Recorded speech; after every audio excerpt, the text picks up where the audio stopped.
Good morning, everyone. Pleased to have everybody here. It's great to be in person. Thank you for joining us early on a Monday morning. We are really excited to kick off ITI's 2022 Cyber Summit. I'm Ashley Barang, Executive Vice President of Public Affairs here at ITI. Many of you were just out at RSA, and so we are pleased to sort of continue those conversations on very timely and relevant topics now that we are all back in Washington with an exciting slate of speakers. We are thrilled to host audiences both here in person as well as online for a series of important conversations about the state of the nation's cybersecurity. Before we begin, I want to offer a few housekeeping notes. Please silence your cell phone if you don't mind, but we encourage you to keep it out. We will be, you can participate in the discussion online via social media today using the hashtag CyberSummit2022. You can also follow along with us on Twitter at ITI_TechTweets or watch the discussion live on YouTube. After each of our segments, there will be an opportunity for guests, either in the room or online, to jump in and participate. If you are joining us online, please use the Zoom Q&A feature or the chat function to ask your question. If you're here in the room, you can raise your hand when we get to that portion. We'll come find you, we'll bring you a mic, and just ask that you identify yourself and your organization before you ask your question. President Biden's executive order on improving the nation's cybersecurity, issued more than 1 year ago, was a landmark action that rightly prioritized this critical policy issue. Its approach took meaningful steps to modernize and secure federal information systems, networks, and supply chains. Today's conversation will examine the work that has been done by government agencies and private industry to improve cybersecurity in the more than year since that executive order's release.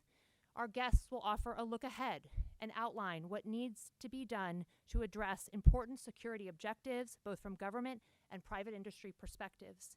Today, we are honored to host the nation's first National Cyber Director, Chris Inglis, and CISA's Executive Assistant Director for Cybersecurity, Eric Goldstein. We will also hear from a panel of ITI member companies representing the tech industry's foremost cybersecurity experts. With that, I am thrilled to introduce our first guest, National Cyber Director Chris Inglis. He serves as the principal advisor to President Biden on cybersecurity policy and strategy and leads cybersecurity engagement with industry and international stakeholders. He and his team play a critical role in securing America's cyberspace by defining and implementing the U.S. cyber agenda. After his remarks, Director Inglis will be joined in conversation by ITI's President and CEO, Jason Oxman. Director Inglis, thank you. Thank you, Ashley, for the warm welcome, and to ITI for creating the opportunity, the venue. What I'd like to do this morning is to make some very brief upfront remarks, and then we're going to go to a moderated session and some questions and answers so we can drive the conversation into whatever corners you would prefer. I'm going to essentially offer 2 anecdotes and 3 points. First, the anecdotes. There's this oft-told story, but I love it, about a CEO that's wandering around his or her organization, happens to see the word cyber on a door frame, not knowing enough about that to be dangerous, strides in and encounters someone called the Chief Information Security Officer. Doesn't know what this person does, and said, "So cyber, I've heard a lot about cyber. How are we doing in cyber?" The CISO is somewhat intimidated at this moment and just says, in a word, good, we're doing good. Right? The CEO, now hearing that we're really doing well, thinks there might be a more fulsome story to tell the board at the next iteration of that. Says, how about in 2 words? How are we doing in 2 words? In 2 words, not good. Right? Now I tell that story because the difference between good and not good is often determined by not fate, but choice. And that choice lies before us in terms of what do we do to make it such that we have the outcomes we prefer. And I'll talk a little bit about that in my 3 points. The second anecdote is one that I borrow from a friend, Jeff Moss, of DEF CON and Black Hat fame. And when Jeff Moss starts a talk like this, he often starts by asking a question that would seem to be orthogonal to the discussion. He asks the question of, why do race cars have bigger brakes? And as people kind of look kind of gamely out the window trying to figure out what that has to do at the moment, he immediately answers, so that those cars can go faster. And then kind of brings it back to main point and says, so why do we have cyber? Not for its own sake. We have cyber so that we can do the things that we want to do with digital infrastructure, so we can achieve our personal ambitions, so that we can achieve our organizational ambitions, so that we can achieve our societal or our national security or our economic ambitions. We have to think about cyber that way. We don't do it for its own sake. Whatever investments we make are investments we make so that we can achieve the primary functions for which we have digital infrastructure. All of our choices need to be driven by that. And those choices are, in fact, choices that we make whether we choose to make them or not, whether we're complacent or not, so that we actually achieve kind of an outcome that is good. In a word, good. I don't want a two-word answer, good. We'll just stick with good. So what are the 3 points? First and foremost, what is the National Cyber Director? I would say largely by dint of kind of, I think, some vision and some dedicated efforts by the Congress. I give high praise to the Congress for having installed this in law. In January of 2021, the position of the National Cyber Director was created, and the implementing legislation went so far as to then create a set of resources attendant to the National Cyber Director. In a phrase, I would say that the purpose of the National Cyber Director is not to enter into this already crowded space where there are lots of federal activities that do cyber of various sorts and forms, and frankly a very robust private sector which is quite capable of developing cyber capabilities, defensive and otherwise, but rather to enter into that space and try and drive coherence, try to make sense of the parts, make it such that when you add all those bits and pieces up, they're greater than the arithmetic sum. On many days, they're not today. On many days, they're a series or set of silos, kind of these cylinders of excellence standing side by side that are somewhat inefficient in leveraging one another, in taking advantage of the very diverse and yet complementary skills, authorities, insights that they have. So the first and foremost purpose of the National Cyber Director is to try to make sense of that and to drive that to some better purpose, and to do that in the largest possible venue, the international domain of interest. I don't have a strong international remit, but whatever the United States does has to acknowledge that it does so alongside other nations that are attempting to fill the same void, to kind of essentially address the same issue. We have 4 principal then responsibilities within the Office of the National Cyber Director. The first, as I've mentioned, is to drive coherence, not just within the federal enterprise, but as the federal enterprise engages, deals with the private sector, such that if you're in the private sector, you don't need a PhD in government to deal with the government, and that we're increasingly proactive about providing services to the private sector, which we must increasingly see as the supported entity, the supported organization, the government being in a supporting role for purposes of cyber. 2, the National Cyber Director then has a byproduct of that, the opportunity, the responsibility to drive public-private collaboration. That is different than division of effort. Division of effort is largely an agreement to not collaborate. In some cases, it's the right answer, where you have a highly static situation, where you can expect that the roles and responsibilities having been allocated can efficiently be executed over time. But cyber is far too dynamic. The threats are far too dynamic to allow us to kind of settle for a situation where we have static assignments of roles and responsibilities. There are certain things that the government knows, certain unique authorities the government has. There are certain things that the private sector knows, certain authorities that the private sector has. But more importantly, there are things that the private sector and the public sector can only do together, discoveries that it can make together, and situations and solutions that they can only achieve in collaboration. And we'll talk about some of those today. The third responsibility that we have within the Office of the National Cyber Director is to drive future resilience. Today, we're mostly focused on response as a form of resilience, meaning that we wait for the moral equivalent of a 2 or a 3 alarm fire, and we're actually pretty good at that. Log4j, which occurred from December to this day, was largely a response to a vulnerability that lived broadly across kind of open source software. And we've done a really good job societally and internationally in trying to corral and to perhaps withstand the ravages that our adversaries might have affected on us by taking unfair advantage of those vulnerabilities. But if we did that perfectly, if we responded very, very quickly and with great effect, we'd only lose more slowly over the long span of time. We have to actually get left of these events where resilience by design in roles and responsibilities, resilience by design in our people skills, resilience by design in our technology helps prevent these events. That increasingly we don't encounter these events because we are kind of simply a harder target. And when that happens, we then need to kind of, in our response, back to my earlier point, respond collaboratively, collectively. The fourth and final responsibility we have within the Office of the National Cyber Director is one that is designed foremost with Congress in mind, which is to report on performance. Now, I think the intent of the legislation was to report on the financial performance of the cyber dollars, the resources allocated, but we'll take a slightly broader remit and talk about the performance of roles and responsibilities, the performance of the assigned persons, so that we can use that as a kind of an activity that would help us adjust our strategies going forward, which then should be a resource for the executive branch as much or more as for the legislative branch. Point two. So what are we doing internally to perhaps kind of give voice, to give some action to those things that I've just described? You would have heard earlier in the introduction that we enacted something, well, not enacted, but we passed a policy a year ago called Executive Order 14028, which essentially in broad form was the federal government saying that for its own purposes, its own digital infrastructure, its internet, has to be built according to certain very specific standards. The things that we've known forever are necessary to create defensible architectures we're now going to commit to by design going forward. We're going to have multi-factor authentication. We're going to have segmentation. We're going to have encryption for data at rest or data in transit. More importantly, we're going to have some practices installed in terms of how we then defend what results.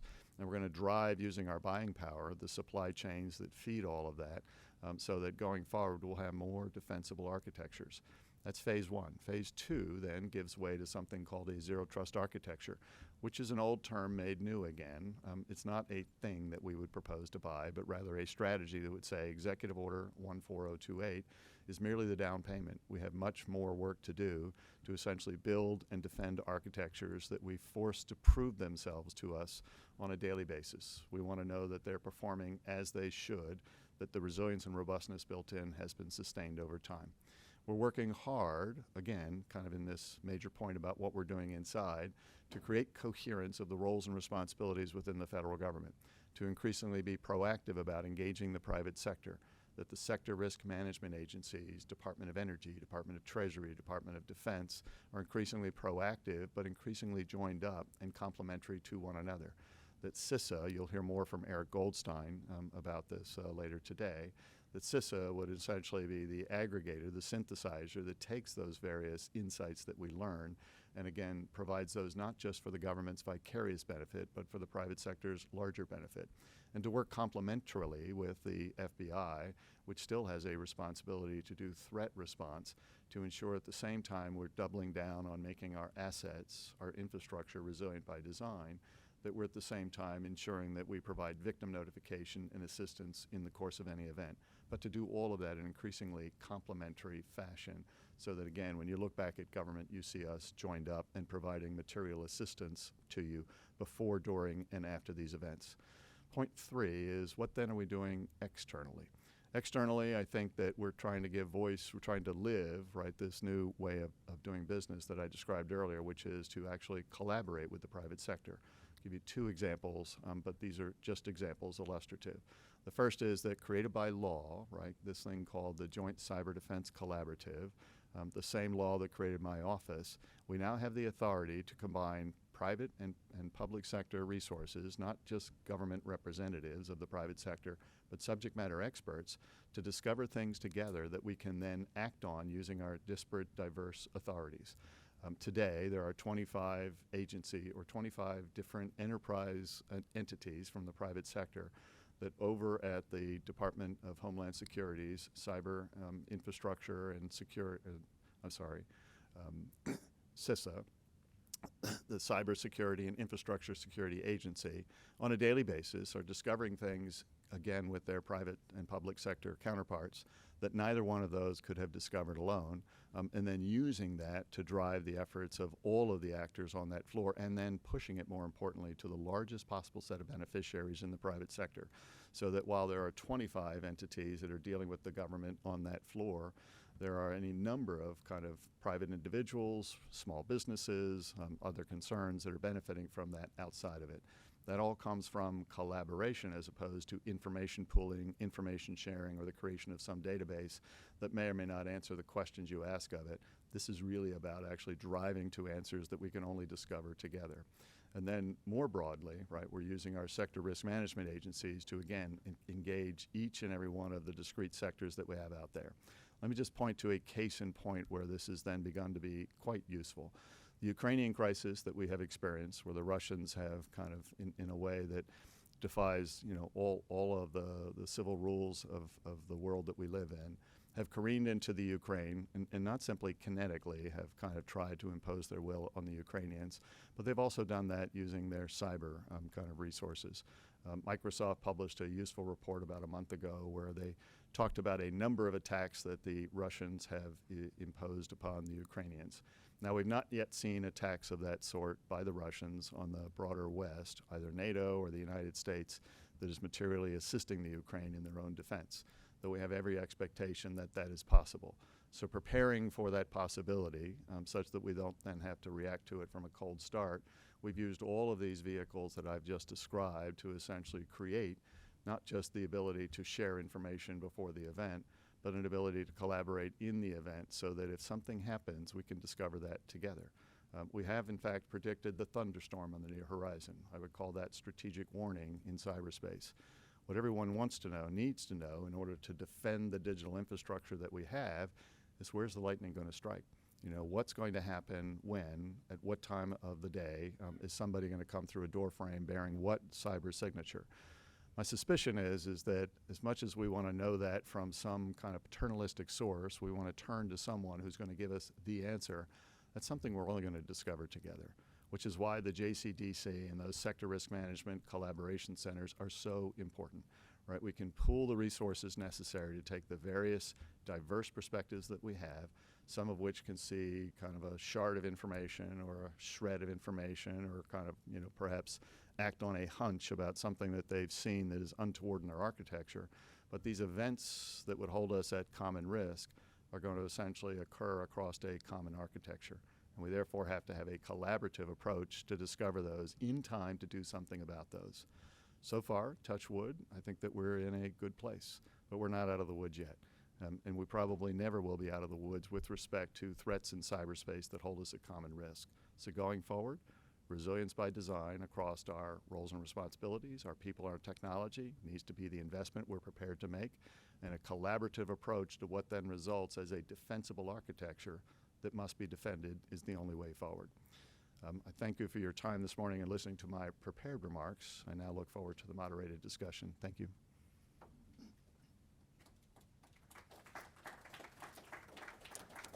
Thank you, Director Inglis.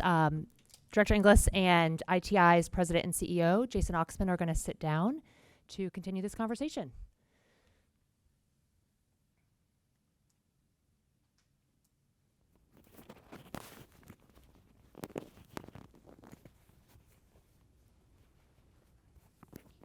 Thanks very much.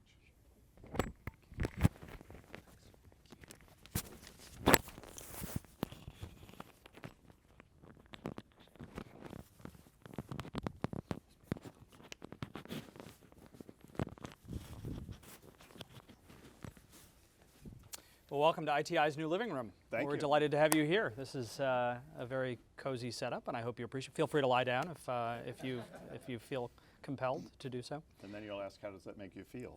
Exactly. Which is not a question I believe you're willing to answer. But if you want to, you certainly can. Exactly. So. Well, we appreciate your remarks. We appreciate your leadership on these vitally important issues. Obviously, the tech industry is focused on supporting your mission. And the first thing I wanted to ask you about is to elaborate a little bit on what we can expect next on the cybersecurity executive order that you made reference to. You've described your role within the administration as one of coordinating and convening your partners in government together with partners in the tech industry. It kind of reminds me of the old description of the Supreme Court. It's not final because it's right because it's final. In other words, there's a lot of reliance in the legal world, and you can add a lawyer joke in because I know you're fond of those wherever you want, but there's a lot of reliance in the legal world on the fact that the Supreme Court has the sense that it's the right thing to do and people follow their lead. Your description of your role kind of reminds me a little bit of that because you rely on other government agencies that are trying to do their important work to see the value of the cybersecurity element to what they do. So I wanted to ask you how that coordinating and convening role is working as you move forward on the executive order, on the cybersecurity executive order, with your partners in government and what we can expect in the coming weeks and months as the next steps. Yeah, so thanks for the question.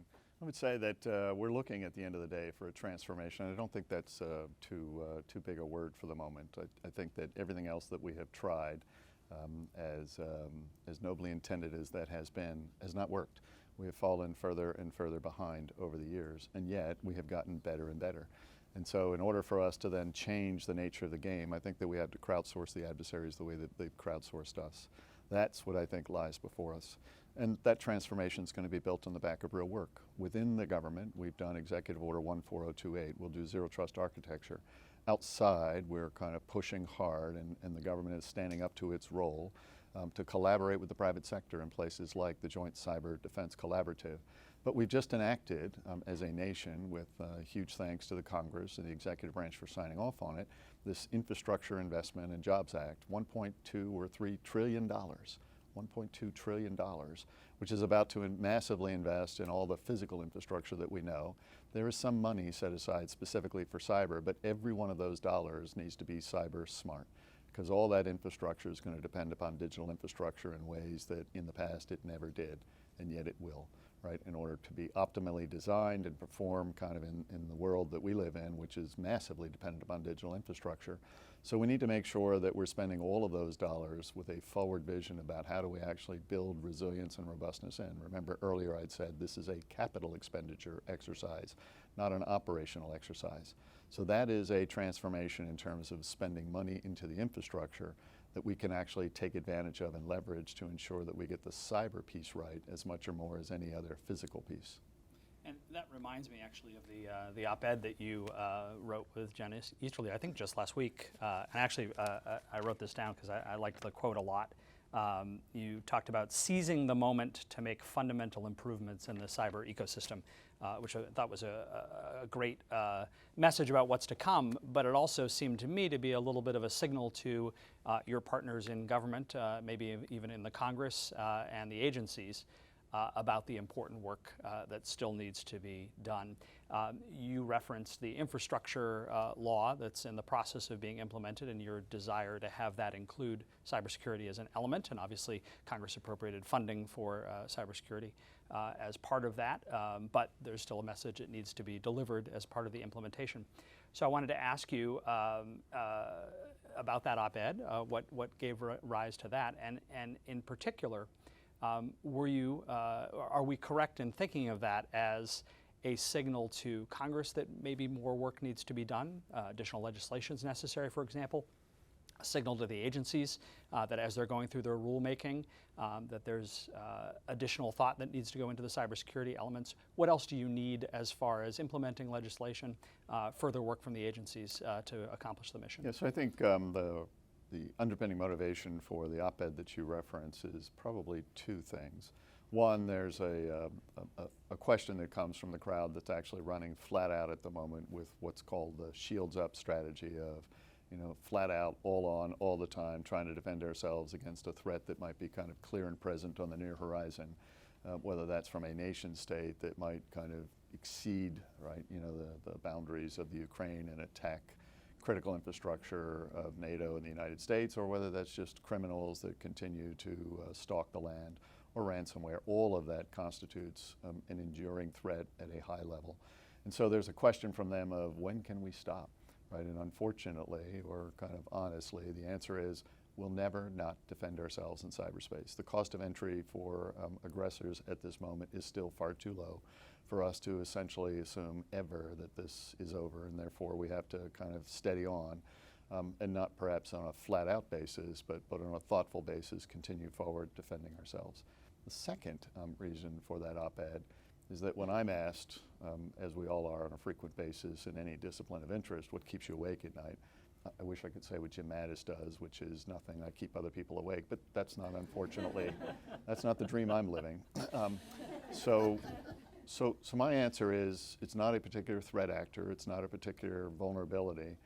It's this idea that most folks today could look at this problem and say, it's a problem, and then equally well conclude, but it's not mine to solve, right? It's that proactive complacency, which is we know it's a problem, but it's not mine to solve. It's all of our problems to solve.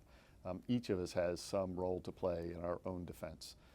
When we cross a city street, we're participating in our own defense, right, in an otherwise busy kind of could be dangerous quarter if we're not paying attention to what we're doing. When we lock our cars and don't leave valuables on the dash, we're participating in our own defense. When we buy a house that has a light and perhaps a gate and locks on the doors and windows, we're participating in our own defense. We need to do the same thing, if not more, in cyberspace. Individuals have roles, organizations have roles, sectors have roles, governments have roles. And we need to make sure that we allocate the responsibility across all of those, as opposed to leaving it to that poor soul at the end of the whip chain who, because no one else has brought down the risk, is at that moment in time facing up against a ransomware threat that they never thought they had to prepare for, that they have no basis to respond to. And because the infrastructure they're using isn't inherently resilient and robust, and no one notified them that this thing was in their neighborhood stalking their accounts, all of a sudden finds themselves completely unable to deal with it. We need to do what we've done in other domains of interest, which is to figure out what do we owe each other. And this op-ed begins to say what we owe each other is resilience, diligence, kind of a thoughtful kind, which says that across the arc of time, we'll make these systems more resilient and more robust, but they'll never be secure in and of themselves, and therefore what remains is something to be defended, and we all participate in that. On the subject of advising your partners across agencies of government and Congress, I wanted to ask also about the role that you play as a creature of Congress. You made reference to the fact that Congress created your position in legislation just last year. There's obviously a lot of legislation pending at any given time on Capitol Hill of relevance to the cyber realm. I wanted to ask you about the role that you play and the role that the office plays in helping Congress understand the cyber impacts of legislative proposals. And indeed, the U.S. is not alone in this. There are things happening in Europe, in India and China, legislative proposals, regulatory proposals around the world that have an impact on cyber. But you can only control what you can control here in the U.S. One thing that we saw with interest was a request from some former officials, Homeland Security officials, cyber officials in the U.S., to have an analysis done of the national security impact of some pending legislation that would impact the tech industry. For example, questions about whether pending legislation would, for example, make it more difficult for tech companies to lock down their infrastructure, as President Biden suggested in the one-year anniversary press release in March that he put out that private industry needs to focus on. Questions about whether pending legislation would impact requirements that tech companies share access to software and hardware with potentially foreign companies, for example. Can you talk to us about the role in that legislative area in analyzing the potential cyber impact of those kind of proposals? Yeah, so first a little bit about the stimuli, which I think that the Congress is not alone. There are any number of executive entities, the SEC, the FCC, various sector risk management agencies, and states, right, that are trying to fill this space with, in every case, there's a germ of a good, if not a great idea behind these things of how do I actually ensure that over time that we make the necessary investments either in doctrine or in literal investments that would make this space more resilient, more robust, or the result more defensible, or kind of perhaps improve the defense of same. All of those are coming from a good quarter. But given the diversity of those various perspectives and the different authorities that they represent, that can at the same time it's additive. It can be sufficiently chaotic that it perhaps makes it inefficient, because we're tearing the same group that would have to implement this in various and sundry different directions, and sometimes the well-intended initial idea, if poorly implemented, could in fact be detrimental. All of those good ideas then have to be given advice and counsel, not just from my office, which kind of stands into that. We're asked on just about an every time basis of the ones you've mentioned to provide advice and counsel, but from the private sector as well, which is where most of the innovation, the development, the delivery, the operation would take place. I think that if we then have fully informed kind of policies, legislation, we can in fact kind of over the longer term create a regime of how we think about this, and then the mechanisms that ensure that we consistently deliver according to that kind of wisdom over the longer term, I think that will work out. But advice and counsel is essential. And while it also comes from my office, it importantly comes from the private sector and various other subject matter experts who essentially created this space and operate this space. Does that go for other agencies that are doing this as well? So we talked about Congress and tech proposals, but I think of the SEC, which is looking at rulemaking around cyber reporting. NIST obviously does a lot of rulemakings around cyber incidents. Obviously, CISA has implementing requirements now for cyber reporting. Do you play a similar role with those agencies as they go through their own work products in those areas? Yeah, as those various agencies, again, using what authorities have already been granted to them, either by law or by executive policy, as they would then stand into this space to perhaps advance a particular interest. Again, my office will be expected and increasingly is asked on a going basis to advise and counsel that. And more often than not, it's the horizontal reconciliation of those things as opposed to the vertical application of those things that's going to make the difference. And so I think what I have found in my time so far, I've been on the job now about 11 months today, what I found is that we have a hugely collaborative group of leaders in place at the moment. It might not be the first time ever, but it's unique. And we also find that they're very aggressive in all the right ways, very proactive, trying to drive things forward.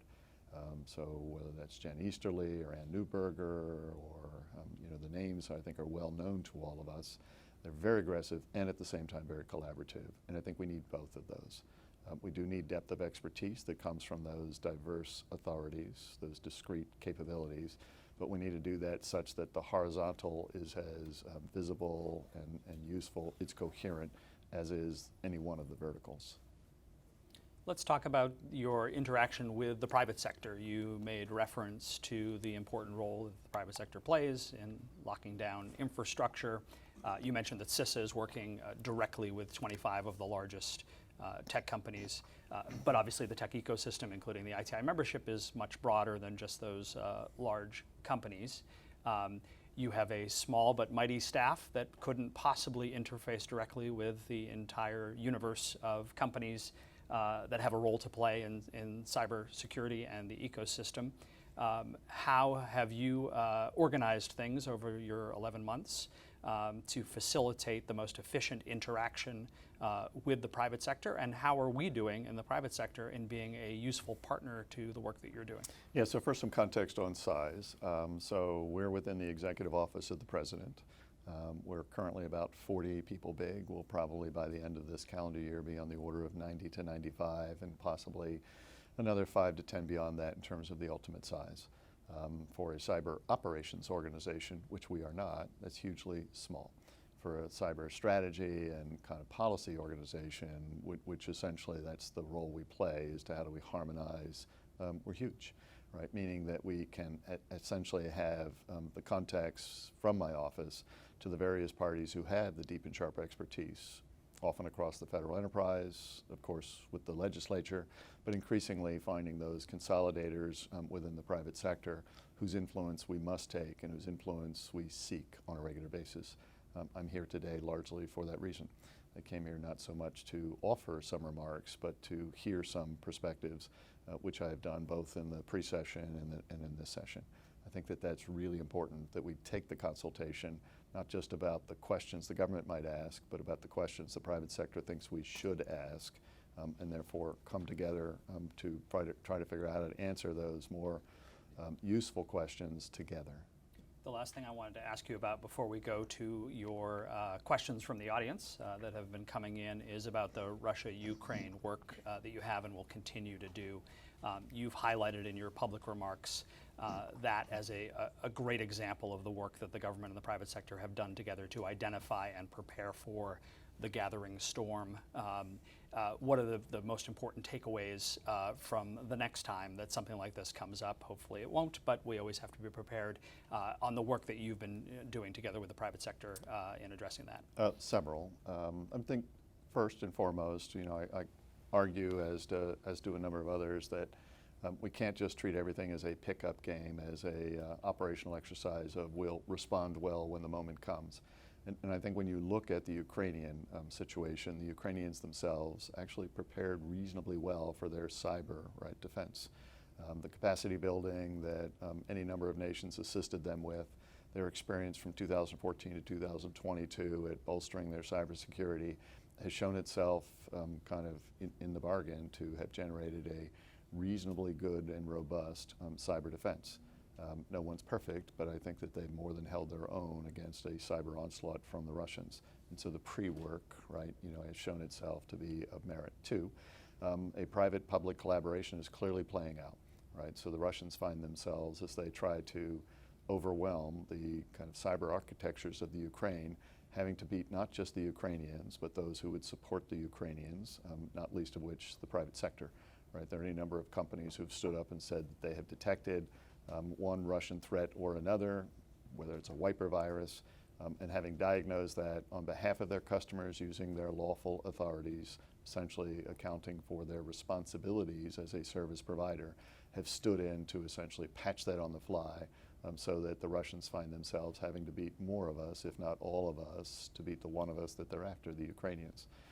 We need to make sure we do that using the rule of law, but a private-public collaboration has shown itself to be, I think, quite useful in that regard. 3, I think what we're seeing is that it's actually harder to prevail in a campaign in cyberspace than you might have imagined. Firing salvos, that's one thing. NotPetya was a salvo fired by the Russians in 2017, had a dramatic effect on broad swaths of critical infrastructure, not least of which were logistics infrastructures across Europe. But a campaign is a different thing altogether. You have to actually have the instrumentation necessary to understand the lay of the land. You have to have the ability to coordinate your fires, if you want to borrow the kinetic term. You have to have the ability to then do battle damage assessment, reassess, regroup, reattack. And that's harder to do than it looks. And therefore, I would say that while we might have given up on the prospect of defending ourselves against a stout offense, I think the defense has come into its own. And given the challenges of an offense, we might just hold our own in a defense if we do resilience by design and collective defense as our principal modus operandi. So I'm encouraged going forward, despite the fact that I am aghast at the egregious behaviors of Russia in so many ways. I think that this has been a problem on which we have built a transformation, and it should stick. Very good. Ashley has collated and collected some questions that have come in from our audience. Thank you. Yes. So we have a couple questions from the folks watching online.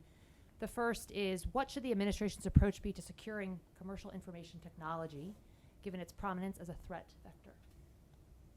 Yeah, so that's a pretty broad swath. Commercial information technology. It goes everything from your iPhone to operational technology installed in your car or your thermostat or general purpose technology. I would say that as a matter of course, as we have in other industries of interest, aviation industry, automobile industry, food, drug, therapeutics industries, we've determined that those things that provide critical services to the public at some point kind of benefit from not just the enlightened self-interest of companies who want to deliver a safe product, from market forces who perhaps kind of engender some competition between people serving the interest of the public.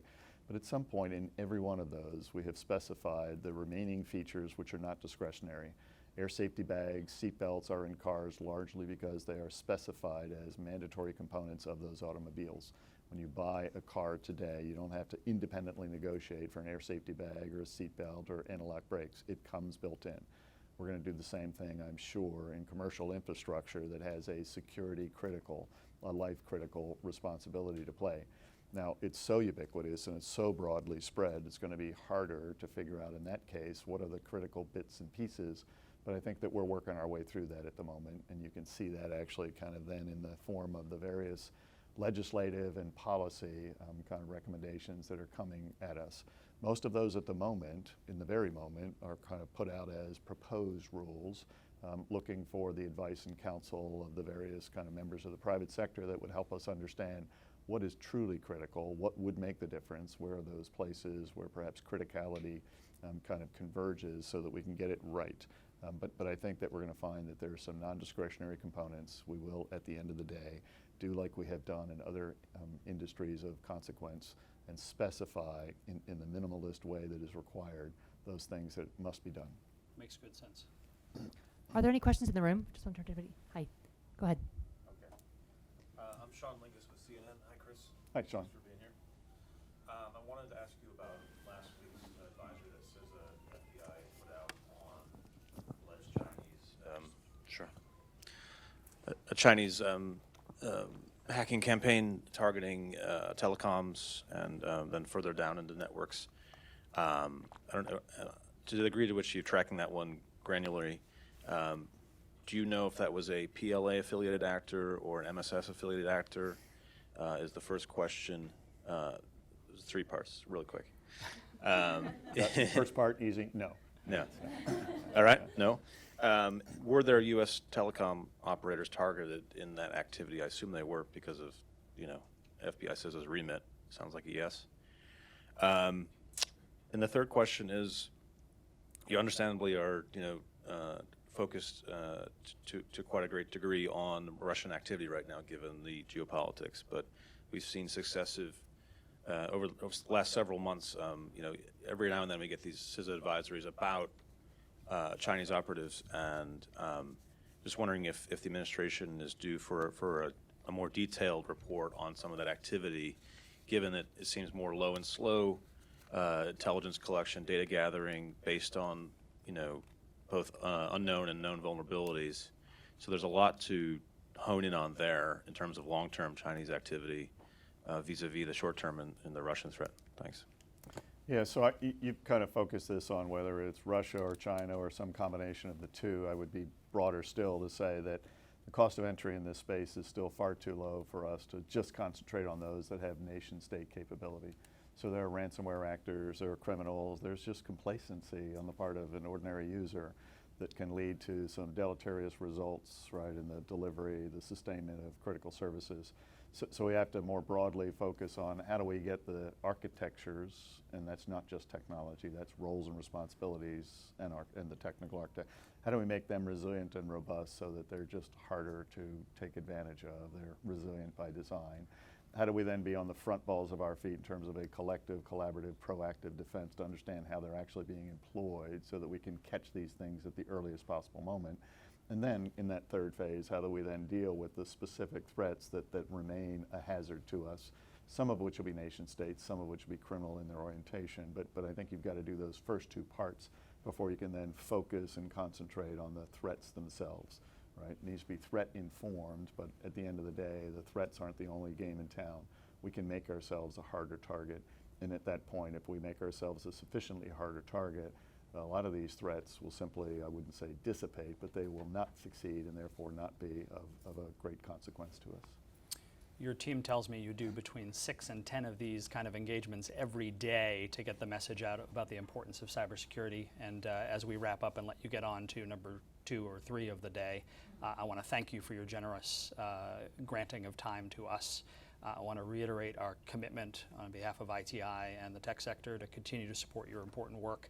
I also want to thank you for what is only your latest round of government service, having served us particularly in the military, but in this current role, in a sense, continuing to secure our nation. And I want to thank you for your dedication. I might just then back at you, very quick thank you, but one in context. In January of 2021, ITI wrote a paper, a recommendation to the oncoming administration.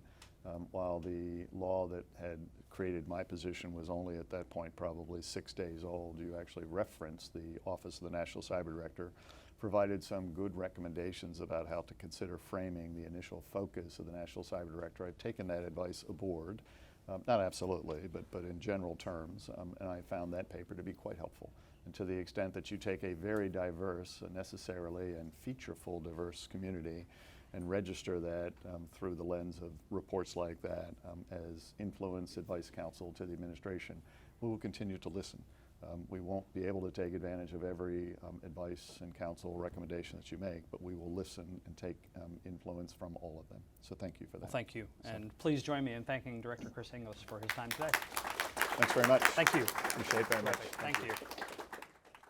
Thank you, Director. Thank you, Jason. We're going to transition to the next portion of our event today and invite several representatives from ITI member companies to come up to the stage and join us. Thank you, Director. Thanks, guys. So first, let's invite Helen Patton, who is the Advisory CISO at Cisco. Michael Montoya, who is the Senior Vice President and CISO at Equinix. Ryan Gillis, Vice President of Cyber Strategy and Global Policy at Palo Alto Networks.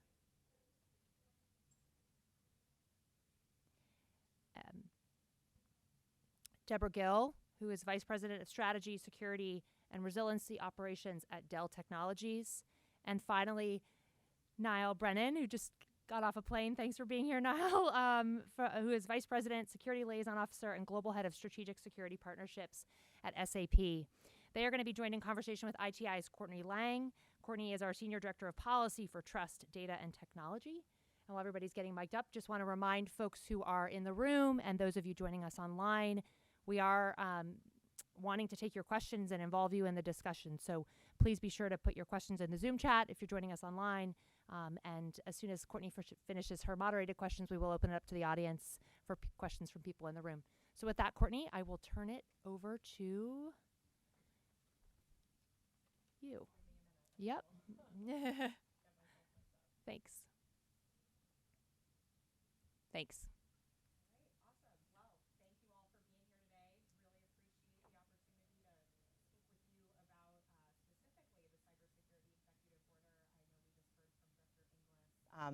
Offered some remarks kind of more broadly about the strategic direction of the National Cyber Director and his office. But given the fact that we are now kind of 1 year, 1 month out from the cybersecurity executive order, I wanted to focus our conversation a little bit more specifically on that. Of course, at the end, if we still have some time, maybe we can talk a little bit more broadly about the administration's cyber efforts. But this really has been, I think, a linchpin of the administration's efforts in the US in particular. And so I really wanted to start there.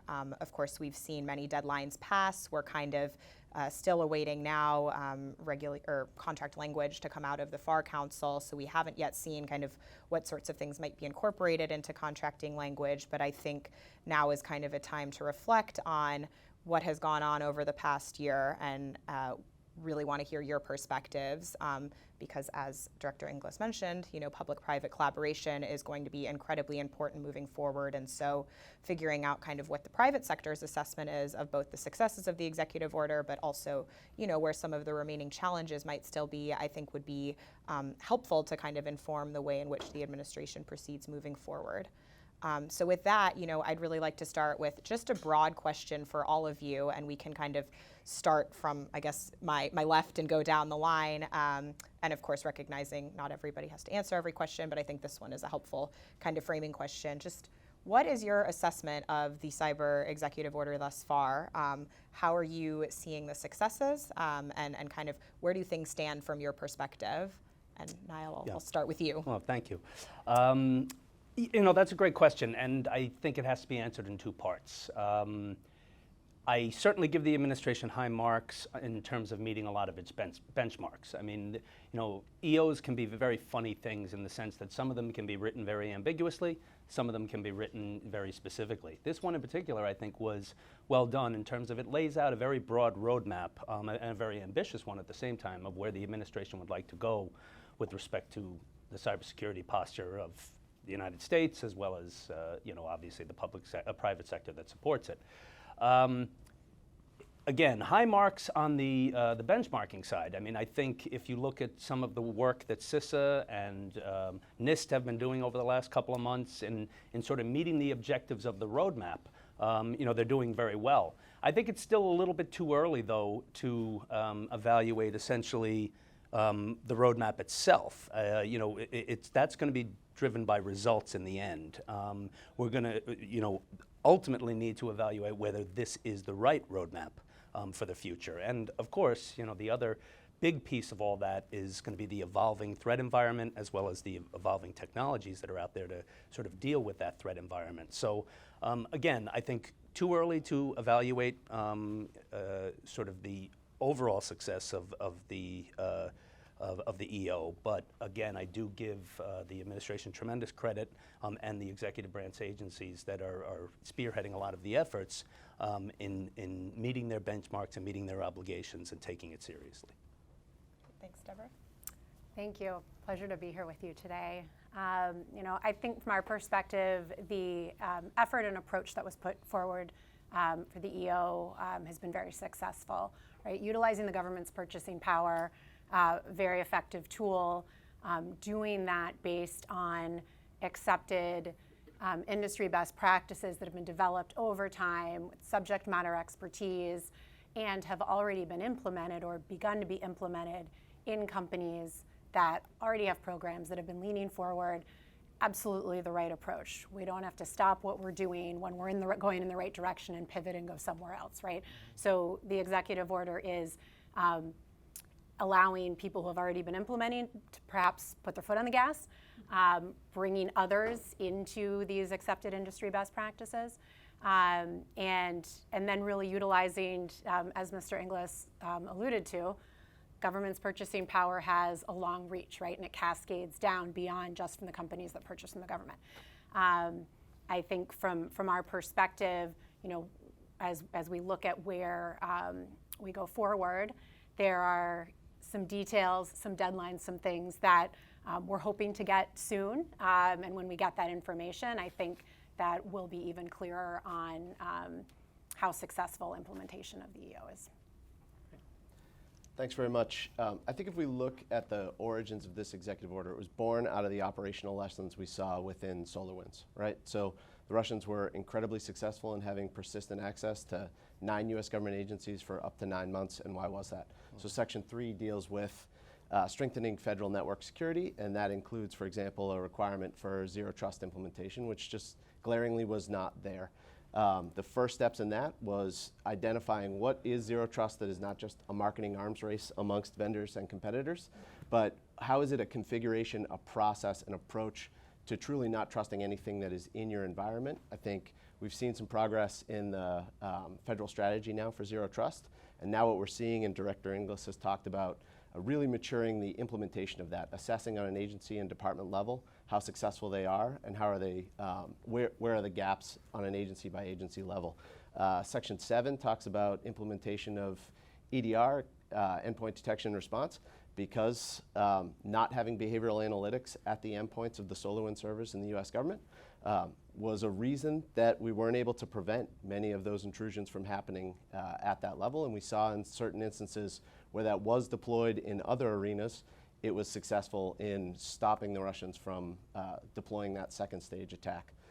Section 4 is what Deb referenced, which leverages the government's purchasing power to ensure that as a major procurement entity in the US federal government, they're driving what Director Inglis talks about, which is to make technology fundamentally more defensible and better defended by building security in on the front end. So all of those, I think, are positive, come a long way in each one of those areas, but the outcomes are what really matter. So it's great to have that predicate of zero trust, for example, but do we have it fully deployed, and where are we on an agency level? Where are we on that EDR deployment? And what are next steps in each one of those areas? So for example, it's great to have endpoint detection and response, but how is that harmonized across cloud and network, which is really where the zero trust strategy comes in. Yeah, I try not to say everyone's answer again, but I think it's a highly ambitious order, but absolutely necessary. And I feel like it has been rolled out in a way that is very collaborative, which is the spirit of it. If you look at all of the points of the order, it's very much about how do we build a better defense posture overall as a community. And Intel is one of the most critical ways that we do that. And I've been advocating most of my career on better intel sharing, detection, response, all that activities. So getting public and private sector together to really share and collaborate and learn from each other, I think, is absolutely imperative. And I love the work that they've done in terms of bringing that in order. I think there's going to be a lot of learnings coming from this. And a few things that I would like to see us continue to focus on is how do we incorporate a lot of the great work that's already been done in this space as it relates to things like CMMC, FedRAMP, a lot of controls that really help us not only implement great architectural solutions, but ensure that we have the process and the configuration controls around that to basically provide not only just zero trust as a technology, but we have the response capabilities, all of those activities to help us do better at it. One of the areas I think the government has done great on this order and especially the rollout of the known vulnerability exploits or known vulnerable exploits. I think just little things like that, I think, just add to the great effect of what they're trying to do here in terms of bring a lot of focus to, hey, here are what some of the priorities are, here are the things that public and private sectors should focus on together, and it gives us in the private sector a great opportunity to go and have different conversations with different partners we have in the business, as well as our boards and our executives. So overall, very favorable. And Helen, last but not least. Thank you. So my perspective comes from having spoken to a lot of security leaders, both in the public sector and the private sector, who have been wrestling with this. And so sort of so what does this mean on the ground kind of question. And so one, I think, again, echoing a lot of the previous comments, this was really sorely needed. And so applauding the leadership from the US federal government in terms of where this is headed and where it's going. It is still too early to tell what it means for those on the ground, though, not just in the federal agencies, but also in all the private sector organizations who have to work with federal agencies. Boy, it's a complicated thing to do. And so not only is it about technology solutions, not only is it about operational processes, it's also about having the hearts and minds of leadership of private sector organizations, public agencies who know what this means and what it means for their particular organizations. The challenge is this has generated a lot of buzz in the security community. It's generated a lot of buzz in the federal community. It hasn't generated a lot of buzz in boardrooms or leadership of non-public entities. And when we think about supply chain security, it's not just the big companies we have to worry about, it's the little ones as well. And those organizations aren't paying attention yet. So more work to be done in the leadership, governance, communication space that will enable then security leaders in public and private sector organizations to implement the intent of the EO.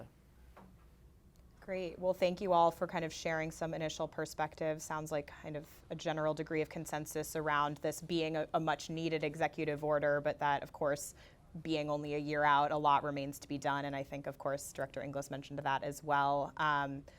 Of course, we're still waiting, as I mentioned, on some of the language to come out of the FAR Council. But in the interim, there have been, I think, several provisions that were, kind of laid out in the EO, as well as some pilot programs, that were run by NIST. And so would just be curious to hear, maybe starting with you, Michael and Helen, from the CISO perspective, how your company has approached, and I know you just mentioned it's going to be very complex. So how has your company approached thinking through implementation of some of these provisions? Of course, not seeing the language yet, it's hard to know exactly what it will look like in terms of federal contracting, but kind of how have you thought about this?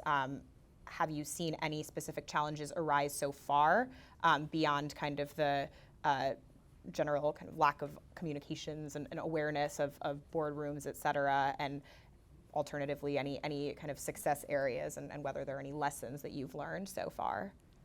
So I'd start by saying if you're running a security program in an organization, this isn't the beginning of your security program. You already have one, right?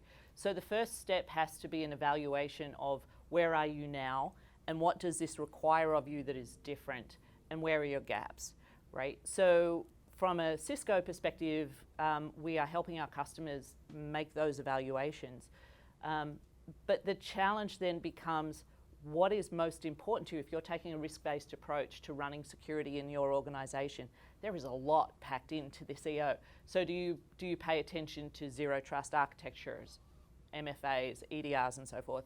Do you pay attention to security bills and materials and SBOMs? Do you pay attention to your threat intel? Do you vulnerability moving to the cloud?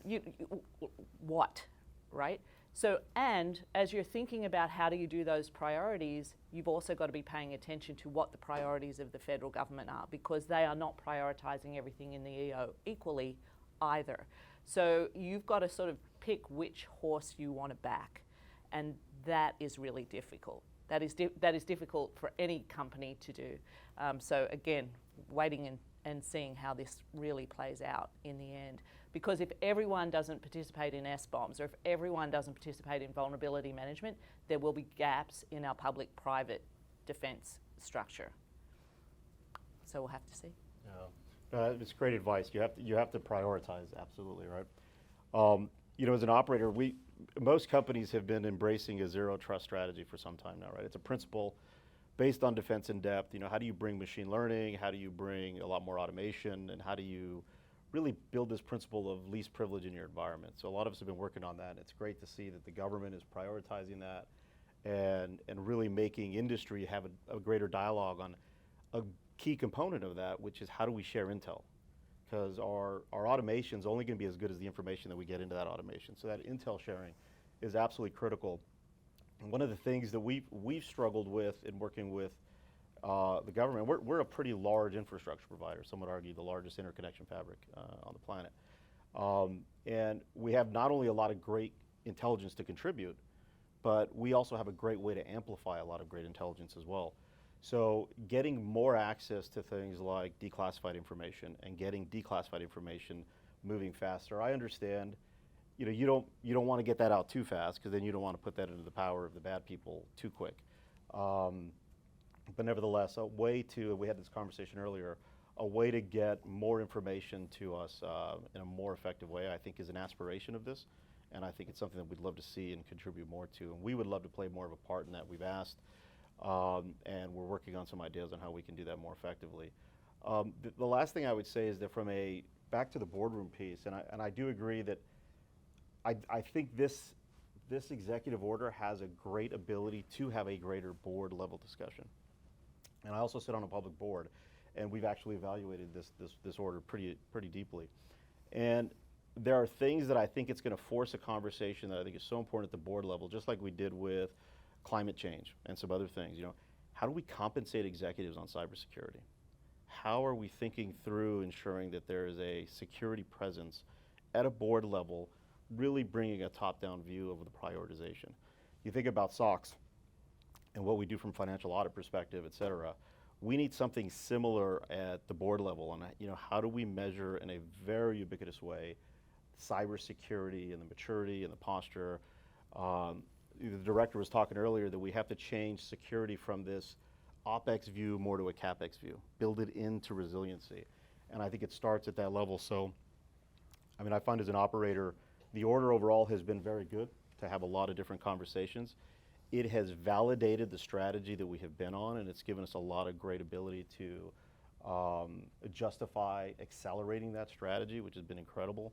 I think ensuring that the challenge we've had is getting some intel, contributing, being a receiver of that information, and then inevitably just some of the reporting challenges that come with different organizations, and I know that the agencies are working on that.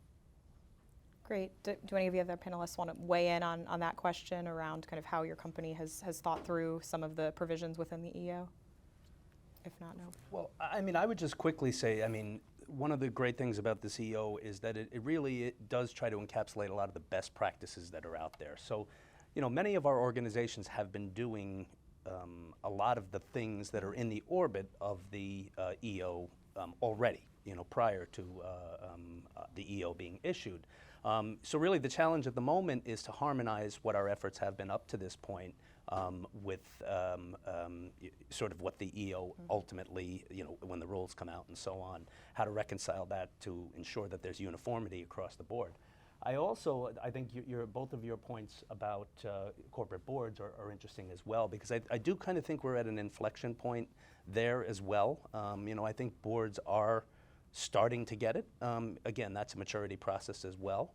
But you know, having had a career in government security and now in industry, I'm extremely encouraged by what I've seen over the last several years in terms of how security is being viewed, and particularly cybersecurity, obviously, is being viewed in the context of, you know, essentially a line of business within, you know, most corporate organizations. So again, I think these are all encouraging signs, but you know, none of these things are perfect, and you know, certainly we're on a sort of a trajectory that we hope matures in the right direction. Ryan, did you want to add something? Sure. Yeah. So I talked a little bit about how much of this was born from the lessons of SolarWinds, but we've also seen out in the intervening months that these weren't point in time. We weren't just responding to the last attack with that. We've seen from the half-name attacks, exploiting vulnerabilities within Exchange into Log4j. Just in the last week and a half, we saw Atlassian Confluence vulnerability being exploited by nation-state APTs, and in each one of these cases, it reinforced the need for the recommendations, the areas that delved into. So certainly, again, Section 4 focused on software supply chain security was relevant in each one of those attacks. We've seen also something like the Cyber Safety Review Board, which takes the construct of learning from the operational and deriving lessons that feed into the policy and the technical solutions, sort of instantiating that with private sector expertise is a valuable thing, as well as we're waiting for the new, the first set of findings from CSRB to come out around Log4j. Great. Well, thank you all for kind of sharing some more specific perspectives around implementation, within the company level of the provisions. May I just add one yeah, thing to it? absolutely. I think he mentions the SBOM, which I think is so important. I think that's one of the most highly ambitious pieces of this order, but so needed. And we were talking earlier, actually, and we have been doing a lot of work. Most organizations are rolling out DevSecOps platforms, trying to sign their code, do all that good stuff. But there's a real driving need, and I think the latest number today is somewhere over 700,000 security professionals are needed in this space. But there's also a tremendous amount of developers out there who are writing this code. And we need to do and I'm hoping this order will continue to evolve as part of SBOM. How do we get involved inside those development university systems to teach more and educate more around security? Because that's a critical function to helping us stay secure. Yeah, absolutely. I think that's a really important point, and certainly I know that SBOM has been, potentially one of the most talked about, I think, concepts, at least in the past year, in terms of bolstering software supply chain security. But of course, I think we're also of the mind that it's not the silver bullet solution, right? It's one thing that can help to enable risk management, but it's not going to kind of solve the software supply chain security issue across the board. So agreed, though, that I think really kind of figuring out how partnering with those developers can happen is something that's going to be incredibly important moving forward. Just kind of building on that, I mean, are there any kind of specific provisions within the executive order? For example, there was kind of the pilot program around consumer, both IoT labeling and software labeling for those products that have been kind of particularly useful or kind of more useful to your organization than others. Again, recognizing that each organization, right, has a unique risk perspective and might be undertaking kind of measures in one way or the other. The labeling effort is somewhat separate, but curious about your thoughts on kind of this labeling piece of things in particular, and whether and how you see that kind of unfolding moving forward. I know NIST just put out a report just before RSA on kind of challenges associated with some of this conversation about labeling, but would be interested in your perspectives on that as well. Starting. Yeah. I mean, again, I think a lot of these concepts of, as a company that deals, in a lot of open source software and incorporates a lot of open source software into our products, supply chain security is top of mind for us. So again, I think a lot of these programs are important. It's going to come down, of course, to implementation. I mean, the SBOM development efforts that you've spoken about, and the work streams that CISA has established, to really pull in industry perspective, and hopefully those will be kicking off, I believe, in July. But hopefully we, with the right amount of expertise, both from industry and from government, we'll be able to sort of leverage sort of the best practices out there so that these programs actually have the impact they're intended to, and they're not just banner programs, but rather they are actually raising the level of security, sort of in the ecosystem generally. Thanks. Yeah. Oh.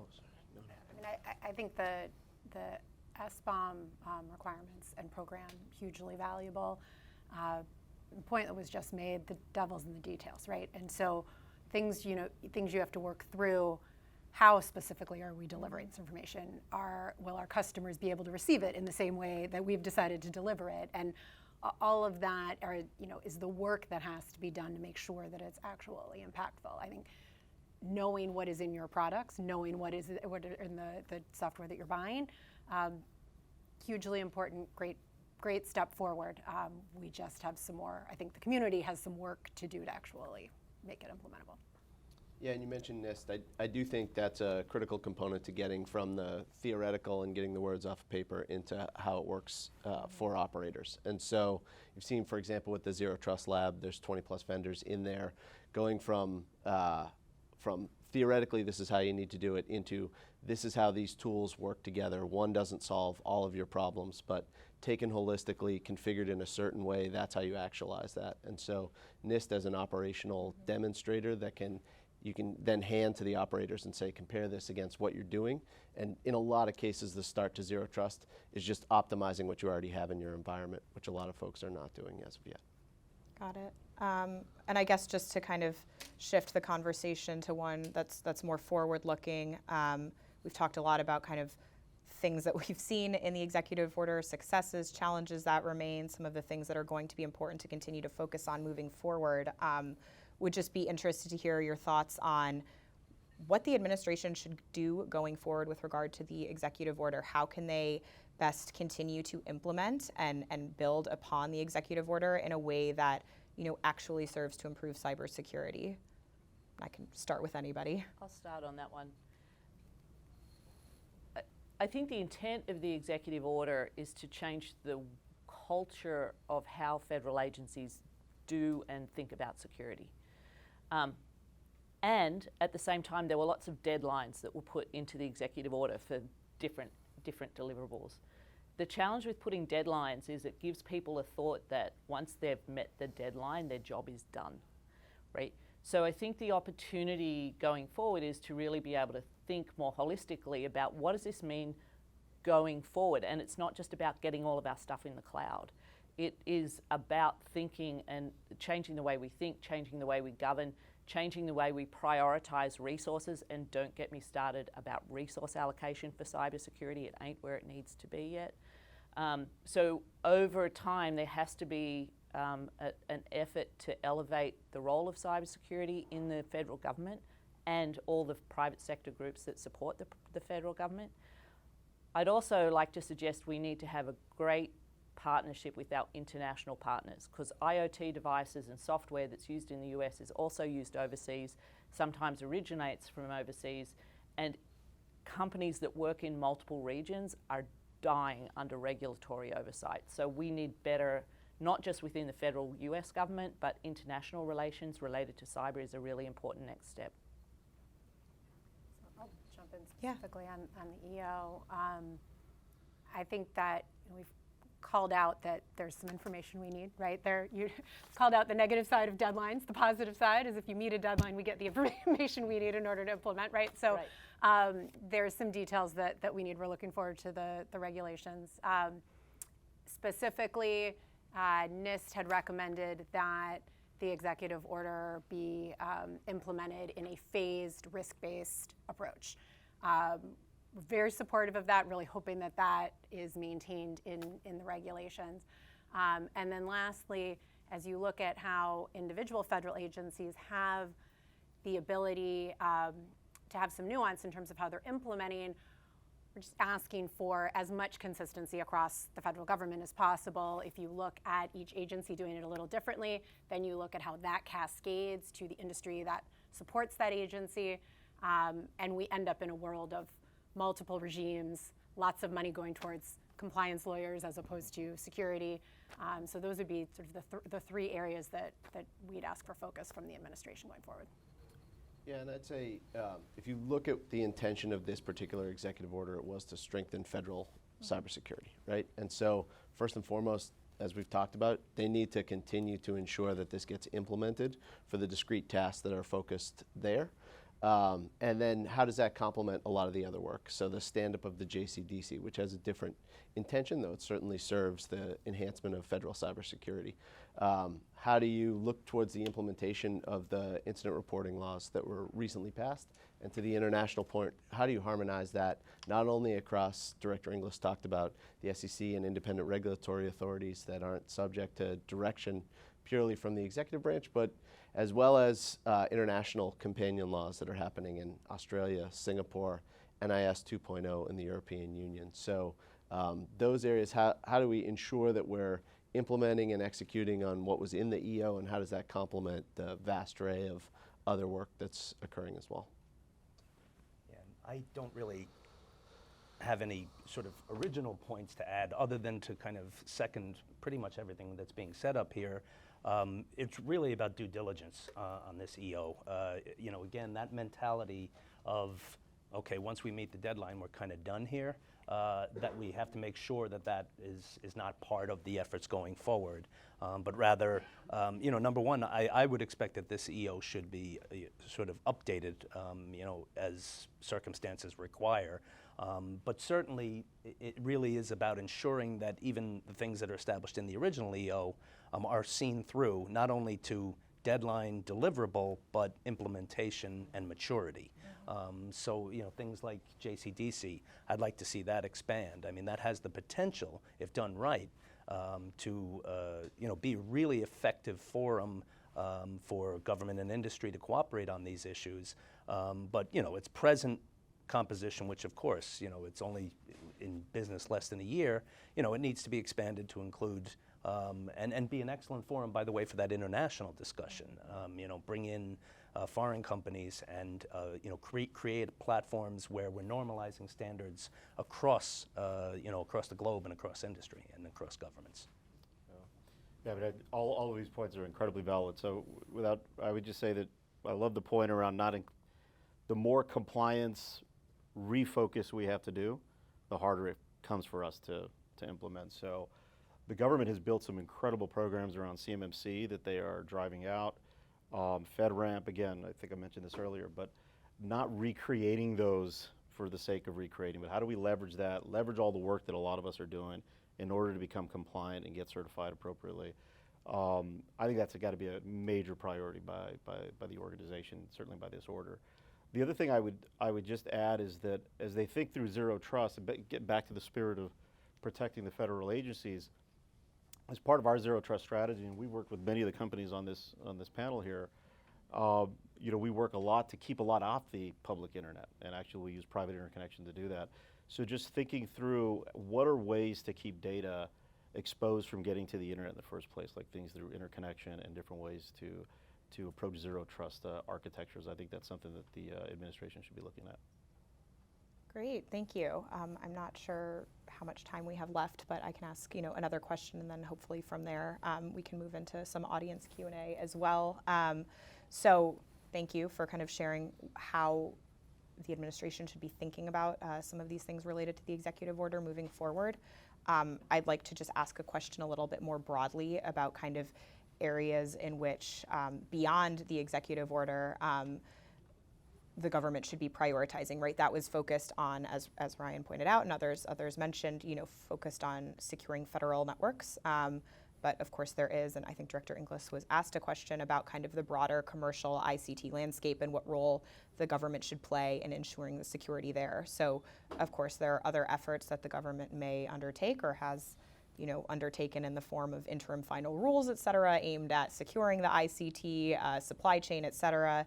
So just curious to hear, you know, from your perspective, whether there are other areas that might make sense for the government to focus on, or if they are already focused on it, you know, things that they should be thinking through. And this can be broader than just the executive order, but maybe, you know, recognizing that there are some of these other ongoing efforts out there, what areas might be prioritized moving forward? So I'll take the talking point that's been used for the last 20 years and is still very relevant is people, right? We need trained people. We need people in this space. We're all competing with each other. We're all trying to steal people away from each other. And so that the education, the development, those opportunities, there's a place for the government, there's a place for universities, there's a place for the private sector. We're certainly leaning in and trying to do our part, but all of this is built on smart people being able to do it, and without that, it sort of all comes crumbling down. So, But I'll just add to that the people element. I mean, cyber is a team sport. Just that's all it is, and we can't, even if we go hire the 700,000 plus cybersecurity professionals, which we won't, but if we did, we still won't be successful if we're developing bad code and we have bad configuration. So I'd love to see the administration and the agencies get more involved in the universities and figure out how do we get more cybersecurity tracks within developer programs, other computer science programs. The other area I would love to see is just more focus on raising the cost of the attack. And the approach we're taking right now, I think, is a great direction to do that. But no organization in the world has the telemetry or the muscle that the United States government has, or very few do, I should say, that I'm aware of. And just leveraging their power in order to sort of raise the cost of the attack, whether that's, just applying diplomacy or applying other titles of enforcement, would be I think something that we gotta have more conversation on about this executive order. Yeah, on the education piece, I also think as NIST looks at open job recs for 770,000 open positions, and we won't fill them, the next question is, are they the right positions? How many of those, because we're never going to put that many people into those jobs, are we actually training people to operate off of automation the way that they ought to be? How many of those are tier 1 and tier 2 SOC analysts that software would be doing a better job than they could do at correlating individual alerts, and then focus your people, which is on a much smaller data set of correlated information off of automation. Also, we talked a little bit about the JCDC, and certainly some growing pains remain and maturation there. But if you look back from WannaCry, NotPetya, even into SolarWinds and the Hafnium attacks, all preceded that having that structure. Some of the very basic things like how you communicate and who are the folks that can have the greatest, broadest swath of impact immediately is something that we had with Log4j because JCDC was stood up ahead of time, because there was a Slack channel to communicate, because there were these trust groups and network built. And so as a starting point in maturation, that's certainly something that was different than this. Like we rebuilt it every single time in each one of those national and internationally significant events. And so having a little bit of that structure, I think, has been greatly beneficial and something that we absolutely need to continue to build on, both towards automation and towards honing that process and applying it to the next version of whatever Log4j is. Yeah, and if I could add, one area I'd like to see the government get into a little bit more at the national level would be data privacy and protection. We're kind of already starting to see, the patchwork. I mean, Connecticut just passed a law. Every state is starting to come up with its own nuanced version of, data privacy and so on. And then, of course, the problems we've had in the past, coming out of Schrems too, and all this sort of thing. So I think on the national level, I don't know what the answer is, truthfully, but I think we have to start focusing on that because, as time goes on and states start doing this individually, it's just going to become a much more complicated mess and a compliance disaster, really, for industry. So. Yes, well, I think we're certainly seeing Congress increasingly focused on data privacy and that with a hearing tomorrow. So hopefully, this will be a move in the right direction on that front. Does anyone else have any kind of final thoughts they'd like to share? So I think there's two things I'd like to point out. One is we need to be doing more from a public policy perspective to support state and local governments. They are underfunded, they are under-expertised, they are under-resourced, and they are the core of all of our societal basis: water, emergency services, schools, police forces, you name it. All of those are low-hanging fruit. We're seeing them commonly targeted by ransomware folks because they can be, and we need to do more to help them, and there is a public-private policy partnership that needs to happen to make that work. And it can't just be throw more money at them because, as we all know, finding resources is really tough. There needs to be a different way of thinking about it. That would be the first thing. The second thing is we are raising children in a digital society and we are not equipping them for digital citizenship. So it's not just about training software developers to do secure code. It's about training middle schoolers on what it means to be online. It's about training elementary school teachers to help students understand how to operate digitally. It's not just about social sciences or history or math.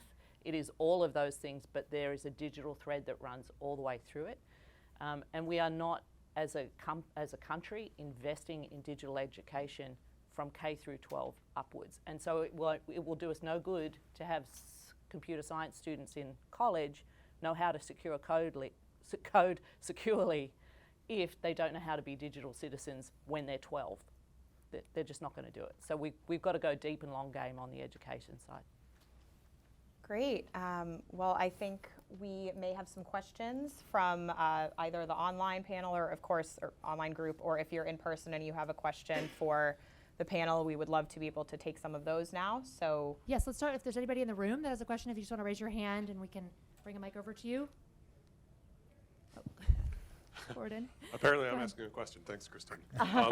No, seriously, thanks to all of you for participating today. One of the things that I wanted to get your sense on that Director Inglis touched on a little bit that we didn't talk about as much here is finding the right balance between the offensive and the defensive, and the work that the government obviously does to mitigate threats.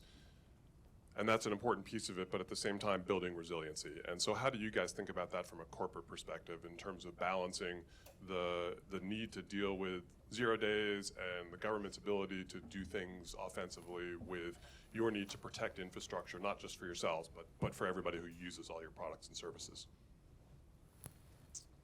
I think the interagency has leaned forward a lot over the last several years in getting information out about 0 days and moving towards a better routinized process on responsible disclosure.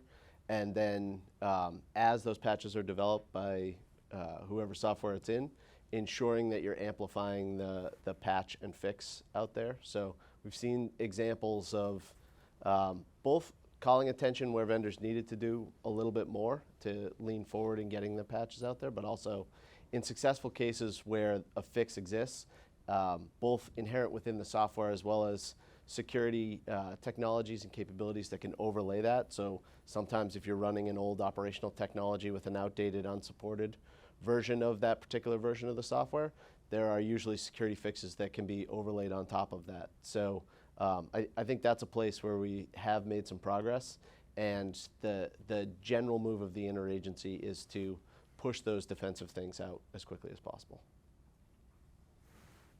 Others? Yeah, I mean, I would agree that I think government, U.S. government in particular, is light years from where it was a couple of years back in terms of that collaboration that's necessary between industry and government. So very encouraged, obviously this is a relationship that needs to develop at a much quicker pace than it is happening. There are complicated issues around how we manage information and how we disseminate information and how we control information, but there is definitely a different mindset on the part of government, which is very encouraging, and frankly from industry as well. I mean, industry, there's always kind of been this square off at the OK Corral kind of attitude, historically, but I think that's kind of dissipating, and I think, there really is a spirit of partnership out there developing. Now it's just like learning how to do it the right way. Others? Thanks. So wanted to just bring in a question from our online audience. Sarah Friedman, who is covers these issues as a reporter for Inside Cybersecurity, asked, on the upcoming changes to the FAR from the EO, how are companies preparing for new incident reporting rules for federal contractors? Do you see an opportunity for alignment with the upcoming CISA mandatory reporting regime for critical infrastructure owners? Very hopeful on that alignment. Ryan, you want to take that one? From the SEC to, and we talked again about the swath of international regulations along these lines. Certainly there are different purposes in each one of those agencies, but at the end of the day, I think we're trying to identify where there are problems and get it out for the benefit of remediation and prevention across the broader ecosystem. So ITI has been, I think, a useful voice in that, by the way, in harmonizing industry to push for those sort of best practices. But, and that was certainly a focus of discussion with Director Inglis as well. They are focused on trying to harmonize those sort of things. So it's an important thing, and it's a fundamental challenge with disparate government agencies, all pushing out these seemingly overlapping requirements. Thanks. Others? No? Director Inglis, when he was here, used the analogy of sort of crossing the street and the caution that we all take when doing that. We've got a question from online that sort of asks poses a similar analogy, which is, what do you see as an equivalent of seatbelts for automobiles in terms of measures to secure commercial information and communications technology products and services? Can I just say I really hate analogies? Yeah. Not because it's a difficult question to answer, actually, but yes. I think that the problem with every analogy like that is that every individual makes a choice whether they're going to read a food label or wear a seat belt or use their brakes or whatever the analogy is. And the reality is when you're trying to run a security program within an organization, you have to take that organization's risk tolerance into account. So it's good to get information out in front of folks, but it's really up to them whether or not they choose to act on it or not. So, you know, from a cyber perspective, a crossing the street analogy or a seat belt analogy, I don't know, is like, do you diet, exercise, sleep, and meditate? And if you don't, that's your choice, good for you. Well, that's the same thing on the security side of the house. Not every security recommendation from a federal agency or a best practice is going to be adopted by an organization because they got better things to do with their time and resources. Thank you. That's okay. Others? Well, I think that is, we are at time, so I just wanted to thank all of our panelists today for joining us. Niall, Helen, Michael, Ryan, and Deborah. Courtney, thank you for moderating today's panel. And with that, we'll just go through a brief transition before we welcome our final speaker, Eric Goldstein from CISA. So thank you.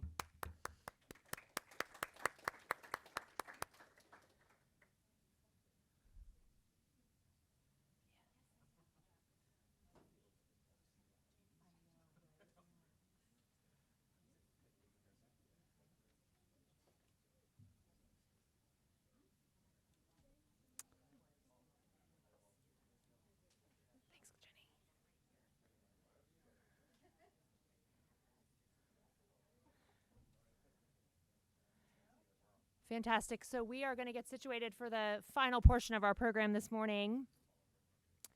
And we are pleased to be featuring yet another perspective from the federal government. Eric Goldstein is joining us now. Eric serves as the Executive Assistant Director for Cybersecurity at CISA. He leads CISA's mission to protect and strengthen federal civilian agencies and the nation's critical infrastructure against cyber threats. Eric's going to be joined in conversation with ITI's Senior Vice President for Policy and General Counsel, John Miller. In addition to leading ITI's Trust, Data, and Technology Policy Team, John chairs the IT Sector Coordinating Council and serves as co-chair of the DHS ICT Supply Chain Risk Management Task Force. So with that, John and Eric, the floor is yours. Thank you. Thanks, Ashley, and hi, everyone.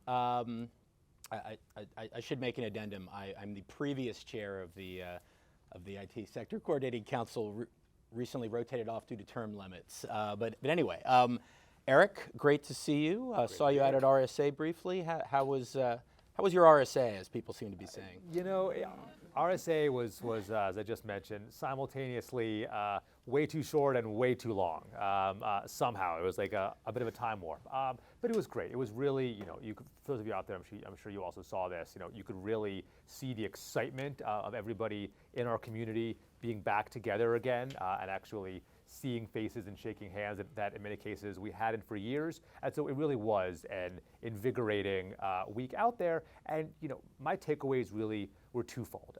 First of all, you know, we often say on Team CISA, of which I consider us all to be a part, that, you know, this is really CISA's moment to step into our role as America's cyber defense agency and meet the mission that Congress and the administration and the private sector have called upon us to do. And you really felt that at RSA. You really felt that people are looking to CISA to really step into this mission and meet the moment to manage the risks that our country is facing. And the other real takeaway I had, and you know, I'll sort of leave aside all the great tech and not great tech that we saw on the exhibit floor, but just how far we've come in public-private collaboration, and really how we have begun to realize this model of making collaboration actually operational and yielding tangible benefits as opposed to just partnering to say that we're partnering. And I saw that in closed-door meetings with roundtables of partners in industry, bilateral meetings, as well as on panels and more formal discussions. You know, just how far we've come, and then also how far we have yet to go to broaden the umbrella of entities with whom we're partnering and to show we're actually achieving the tangible risk reduction impacts that we're working towards. Yeah, thanks, Eric. And you mentioned partnership. Obviously, CISA has for a long time has had and including its predecessor, partnership as one of the real key pillars of what CISA is trying to do. But that's not the only thing that CISA is doing. Needless to say, I mean, one of the things that this event does is, about a month late, mark the 1-year anniversary of the cybersecurity executive order. Needless to say, it was bold in terms of both scope and some of what was suggested there. It introduced a lot of new and resource intensive requirements. First on agencies like CISA and NIST to actually hit a whole number of really aggressive deliverables. That's now passed, but it actually also is going to have, it's going to be resource intensive for the for industry, for the agencies who have to comply with it. CISA also has a number of other things on its plate right now. Writing regulations for incident reporting. We'll call them requirements, John, not regulations. Okay, all right. It's a requirement writing process that we all look forward to participating in soon. There is a public comment to that, and so we're happy about that. You've stood up the Cyber Safety Review Board, also pursuant to the EO. Obviously, the Shields Up campaign has been a major focus of the past several years. So, how are you prioritizing? How are you thinking about getting all this stuff done? I think, other than not sleeping, basically, is the question. Yeah, absolutely. The nice thing, and it is indeed a lot on our plate. The nice thing is that we've been able to really categorize and bucket the various mandates put upon us by Congress and executive order and other sources, and the work that we perceive we need to do to support our stakeholders across government and the private sector into very straightforward and a small number of priorities that then allow us to work these strategic efforts, incorporating all the granular deadlines and tasks that we've been set. And there are a few. One of them really is broadening our operational visibility, right? This is where Congress provided us with funding in the American Rescue Plan Act, where the executive order required us to undertake our pilot to expand endpoint detection and response, to improve our visibility through our continuous diagnostics and mitigation program, and then broaden our efforts across the private sector to benefit from third-party visibility. All of those activities to get insight into agency networks at every level of the environment, and then extend that visibility where possible out to state and local networks and the private sector, that is all under our operational visibility umbrella, which really is table stakes for us, right? If we cannot say what adversaries are actually doing across the country at a given point in time, as well as how they are doing it, what vulnerabilities they're exploiting, what weaknesses they're seeing and using, we can't actually do our job in promulgating data-informed guidance and direction that we can expect to reduce incidents over time. This is also, frankly, why incident reporting is so important, right? I mentioned this at a panel at RSA. Right now, the sample of incident information that we as a community are relying upon to figure out what are adversaries doing and how do we stop them, to put it very simply, is a likely not a replicable or sufficient sample for us to have full confidence that we're actually identifying the most effective controls for the next dollar invested. As we get more operational visibility and as we get more incident reporting coming in, we'll be able to use that to actually say, based upon a reliable data set, here's what adversaries are actually doing, and here are the controls that are most value added. So operational visibility is really one key point that pulls in a lot of the requirements and deliverables that you mentioned. Another key point is really, how do we get organizations to adopt the right controls and security measures at the right time for their maturity and their environments, right? And this includes, of course, our work under Shields Up to actually just use the bully pulpit and partners like you to just keep banging the drum for the small number of controls that we know are effective against most adversaries. It also gets into our work with technology providers to figure out, how can we make security easier for small and medium businesses, for state, local, tribal, and territorial governments, so that they don't have to do everything themselves, and they are getting more security when they purchase technology products by design. And then also, how do we serve our role as a provider of shared services, so that we're providing, value-added shared services that often are leveraging commercial technology to ensure that in the first instance federal agencies, and then more broadly, are able to do less, right? How can we help organizations do less security themselves and rely more on CISA or more on the private sector to do it for them, which is probably going to be a more enduring model of success versus, for example, relying on each of the 101 federal civilian executive branch agencies to manage a full stack security program themselves. And then finally, the third and final piece that I just have to mention is maturing CISA Cyber as an organization to manage the requirements upon us, which includes bringing in a talented and diverse workforce that is well suited to meet not only today's mission, but the expansions that we know are coming next. Yeah, there's a lot to unpack there. Probably want to follow up on a few of those different items. I mean, one of them that you flagged, and I know this has been a kind of an aspirational goal of CISA for a while, is to really try to make progress on this, on delivering shared services, right? And you mentioned the hundreds of agencies out there, and it's not only a resources question, right? But there's a lot of legacy. And I think you said this before, right? There's a lot of legacy systems out there that don't have the capacity to implement some of the requirements like multi-factor authentication. You did just mention the people aspect from it, but in terms of just the resources broadly, I mean, do you have enough resources at CISA and across the agencies to get this done? We are growing fast, and we have a few areas that we're meeting the need. The first is under the American Rescue Plan Act, we actually have a new program that's about a year or so old, which are called Federal Enterprise Improvement Teams, or FITES. And this is a really new model for us, because traditionally, CISA would provide sort of government-wide security functions. Think the programs everyone's heard of, Einstein, CDM, et cetera. But we really did very little bespoke hand-holding of agencies to really figure out what's their security program like today? What's their environment like? What's their infrastructure like? And then how can we help them progress on a journey to get in the place that they need to be, which right now largely is manifested in how agencies can implement this administration's zero trust strategy, which obviously is our approach at scale for agencies and frankly entities across the country to adopt the sort of identity management, authentication, segmentation practices that we know are what needs to happen for a modern security program.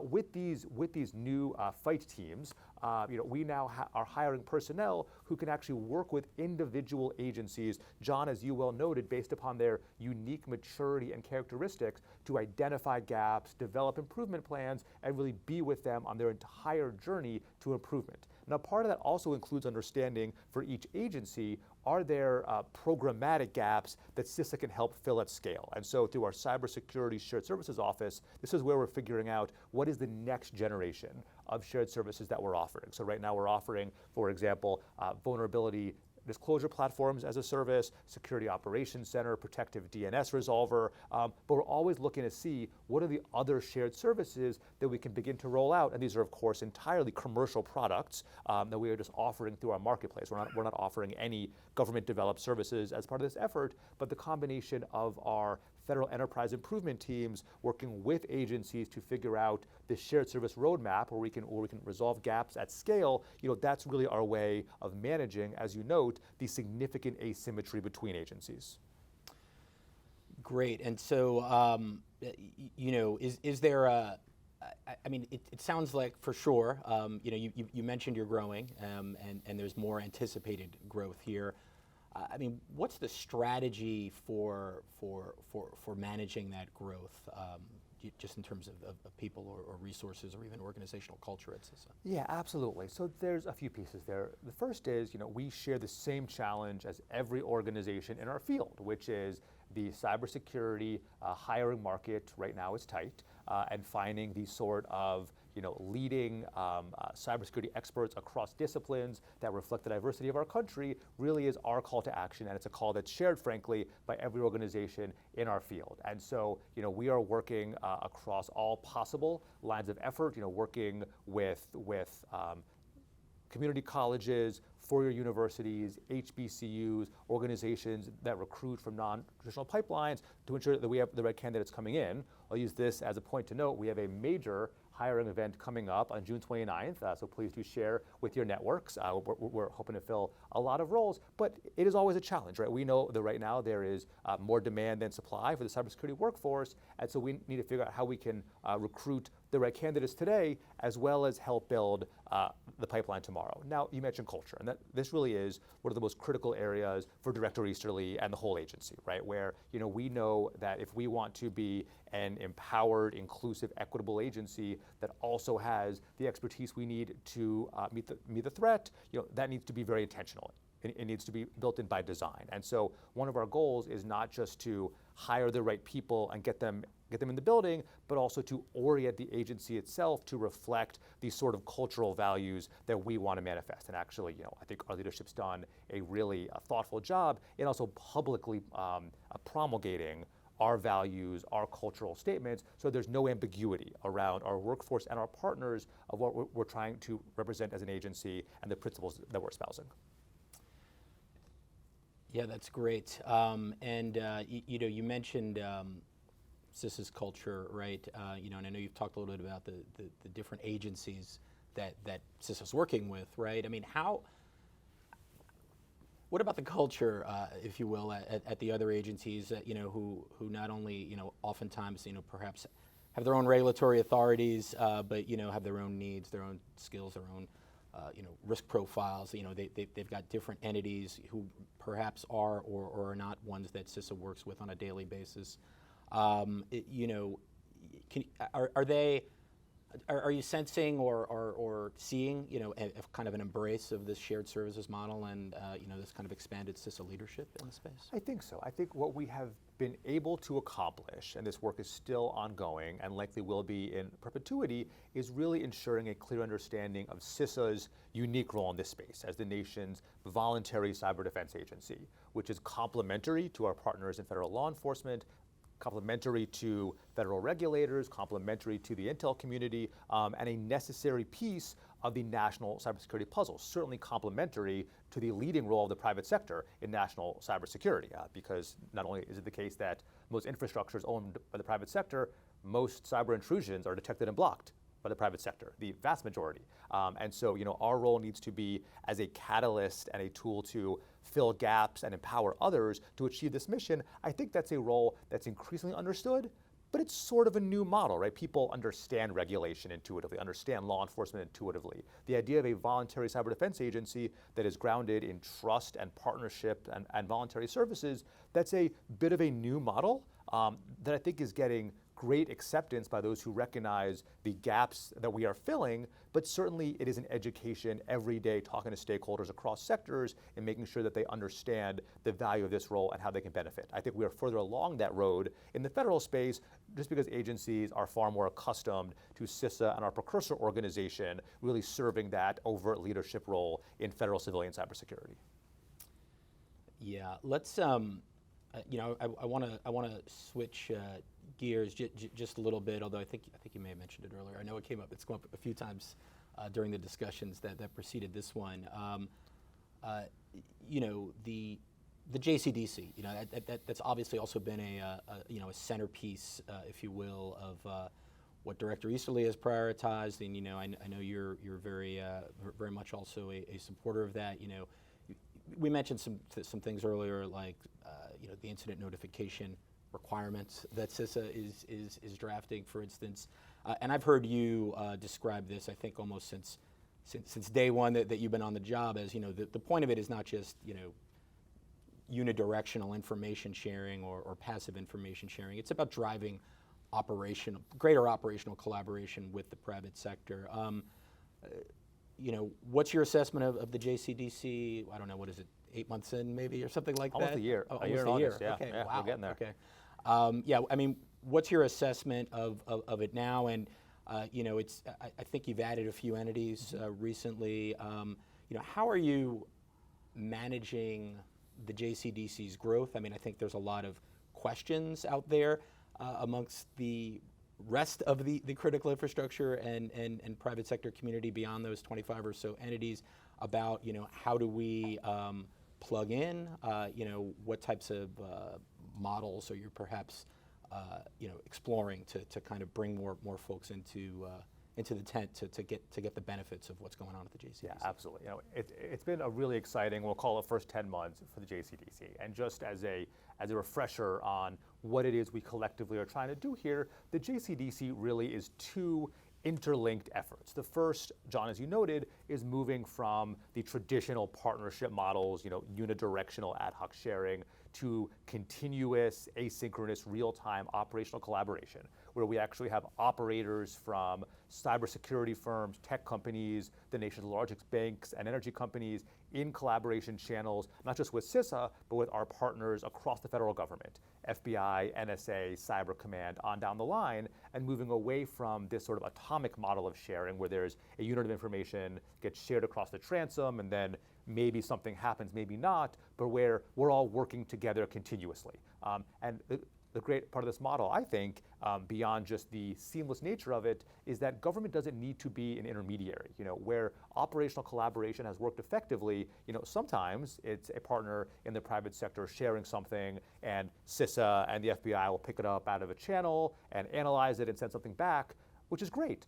I get excited when these channels are used for a private sector company sharing something. Another partner elsewhere in the ecosystem sees it and says, oh, this is interesting. Here's how I can enrich it. And that is government serving as a platform and a forum for collaboration where we can enrich and utilize if necessary, but we don't have to. So government is not privileged in the relationship. Government is a co-equal partner, right? We have parity of partnership in the relationship, which is a really new model. So I think that has gone, frankly, extraordinarily well. It has scaled much better than I think we expected a year ago. That's largely because this model was tested during significant events. So we first, of course, had the response to Log4 Shell. We then had Russia's criminal invasion of Ukraine. During both of those events, we stood up these collaboration channels and provided a forum for this collaboration that certainly worked better than any preceding model, even as we worked to refine it.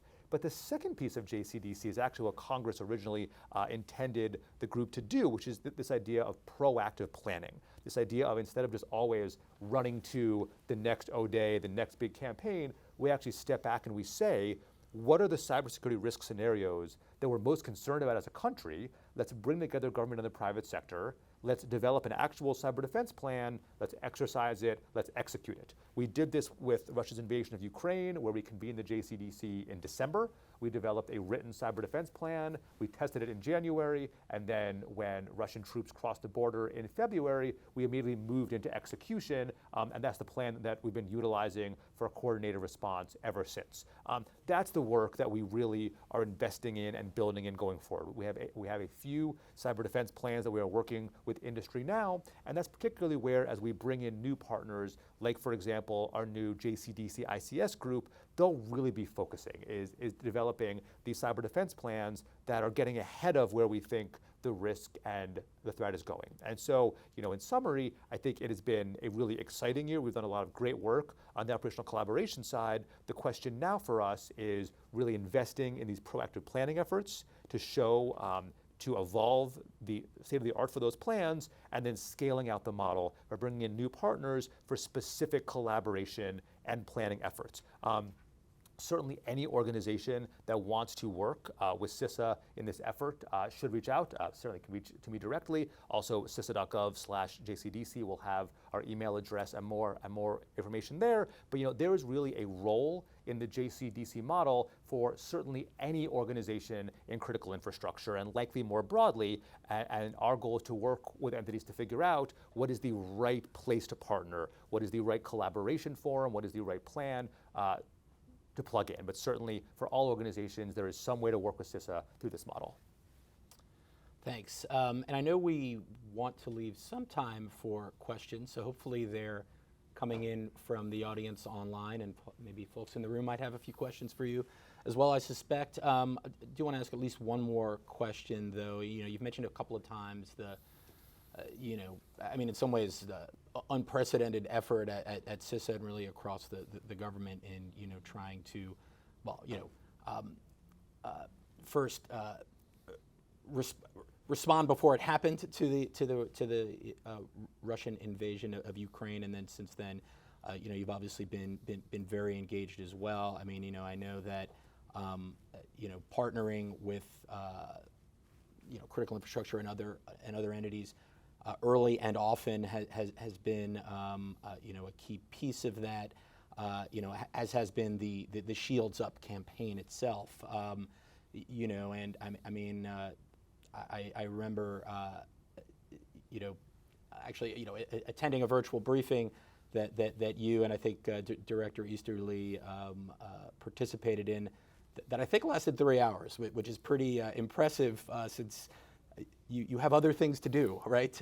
So, I mean, I guess I wonder, if you could, and I think it's timely to talk about this because Directors Easterly and our previous keynote this morning, Director Inglis, recently wrote I think last week, an article about Shields Up and the potential for kind of, I think they called it vigilance fatigue. So, part of that op-ed was the idea of developing a cyber alert and advisory framework as a successor to the Shields Up 24/7 model, if you will, that we become used to. So, just wondering if you could say anything more about what a framework like that might look like, and just how it also might or might not interact with the new incident reporting requirements. One of the things that we realized as our Shields Up effort progressed is that we really needed a more objective and enduring way to tell the country the cyber risk level is getting worse or better. As part of the Shields Up campaign, we really promulgated 2 different types of guidance and direction. One type was what I'll call more strategic, right? The guidance like, make sure you have MFA enabled for your admins and remote users. Well, that's evergreen guidance, right? So we never want to say, turn off that guidance, because everybody should be doing that. If they need a crisis to invest in strong controls, that's great, but we never want to pivot away from giving that kind of guidance or amplifying the importance thereof. But we also had guidance like, make sure that your security operations center has additional staffing so you can really double down on lowering your thresholds for alerts and investigate things that you might not ordinarily investigate, or lower your thresholds for sharing with government, or make plans to possibly disconnect part of your network if it's operating in areas that you deem untrusted. That sort of guidance probably isn't sustainable for most organizations in perpetuity. SOC analysts need to go on vacation at some point. And so what we realized is as we move into this new phase of the Russia-Ukraine conflict and anticipate future situations where the cyber risk level may reach a heightened state, we need a more rigorous, enduring framework to be able to communicate that to the country so that everybody understands the risk level and what to do in response.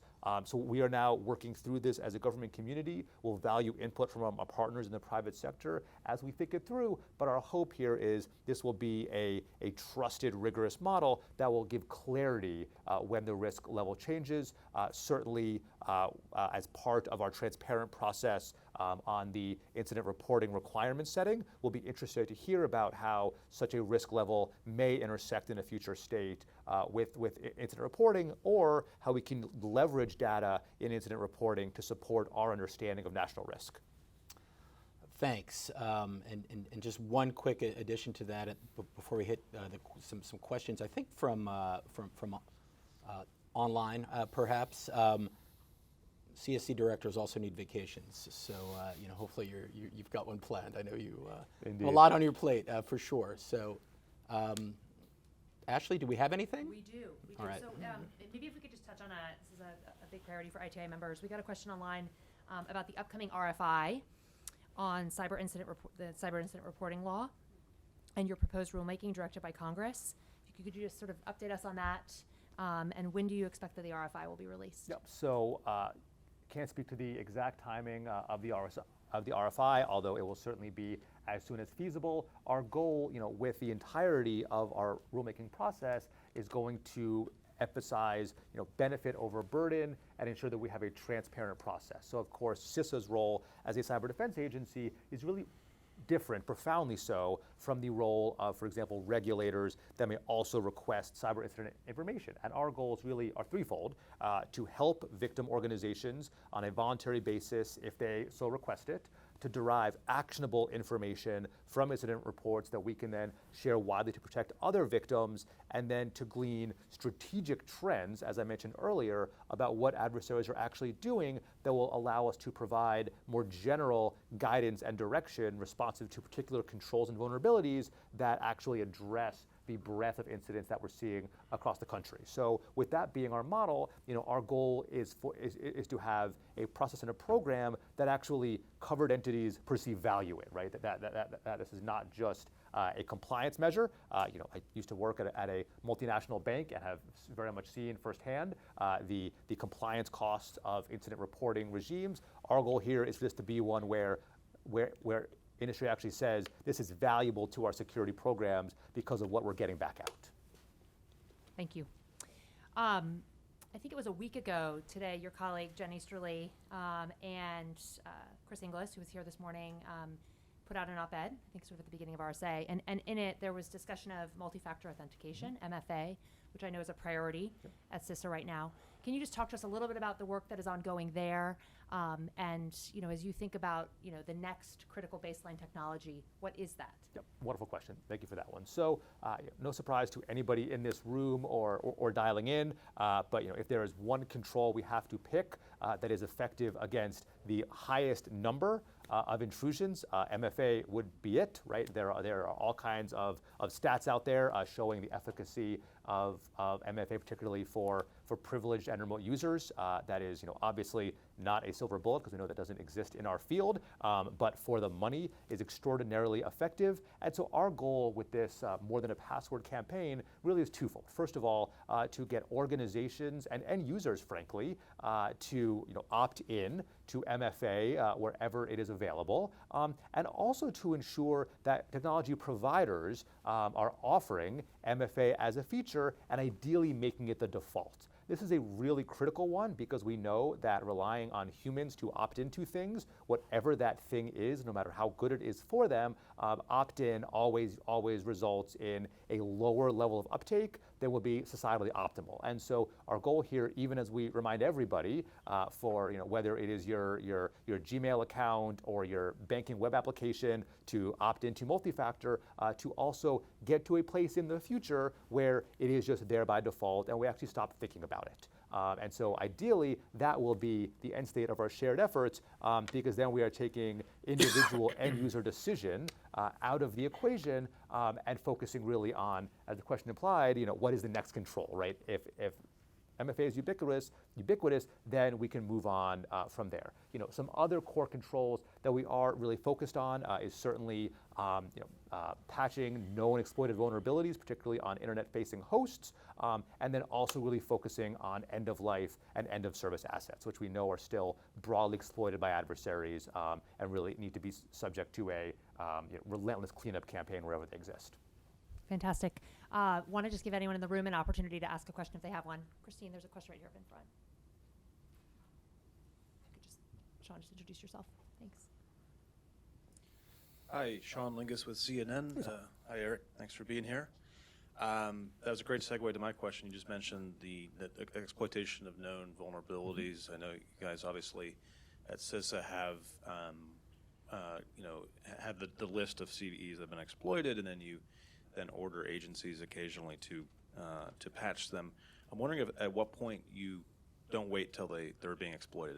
If there's a big vulnerability in Apache struts or some widely used software and it's only a matter of time, would it be more prudent to just go ahead and direct civilian agencies to do that?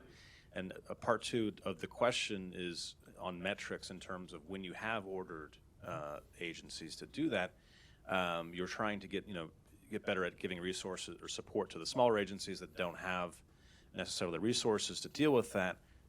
how's that going? I mean, have you looked at the last couple times that CISA has ordered agencies to do that? And if, pick a small agency, if they're really keeping up with that?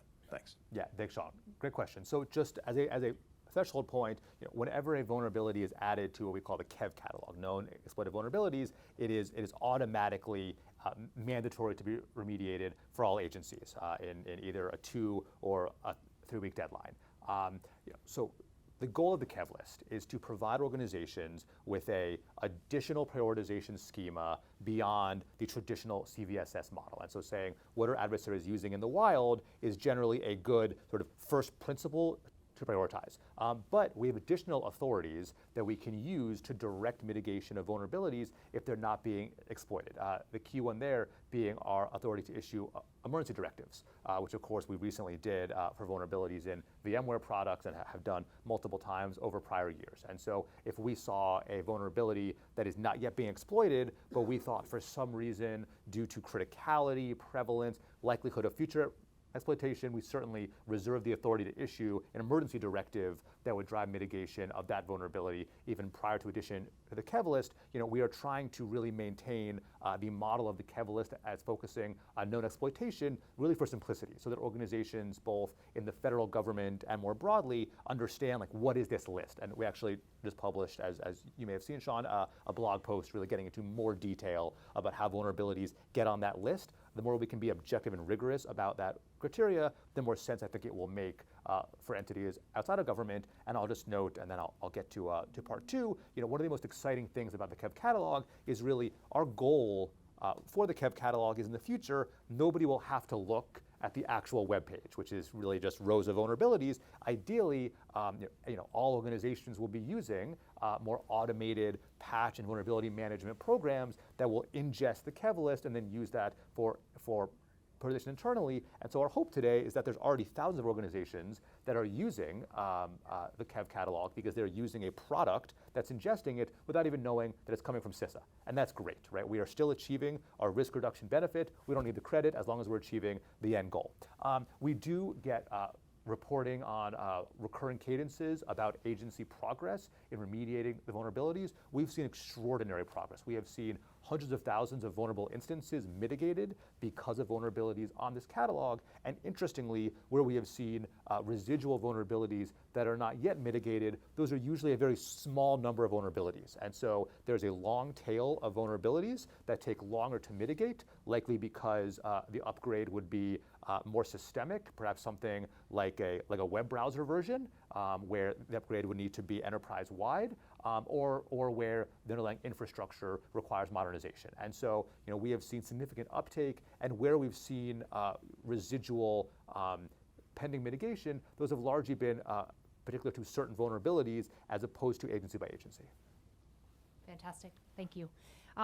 With that, I think we are going to conclude today's event. Eric, thank you so much for joining us. John, thank you for your remarks as well. I wanted to just also thank all of our speakers today, ITI members, Palo Alto Networks, SAP, Dell, Equinix, and Cisco for joining us. It's been a sincere honor to host all of you. Today was our first hybrid event at ITI post-pandemic, and so we'd welcome everyone's feedback if you have it. For those of you that joined virtually or in the room, you can send us an email at events@itic.org. We will also have a recording available of this event on ITI's YouTube page that we will distribute to all of you. But again, just a big thanks for those of you that joined us in person as well as online. Have a great day, and we'll be in touch soon. Thank you.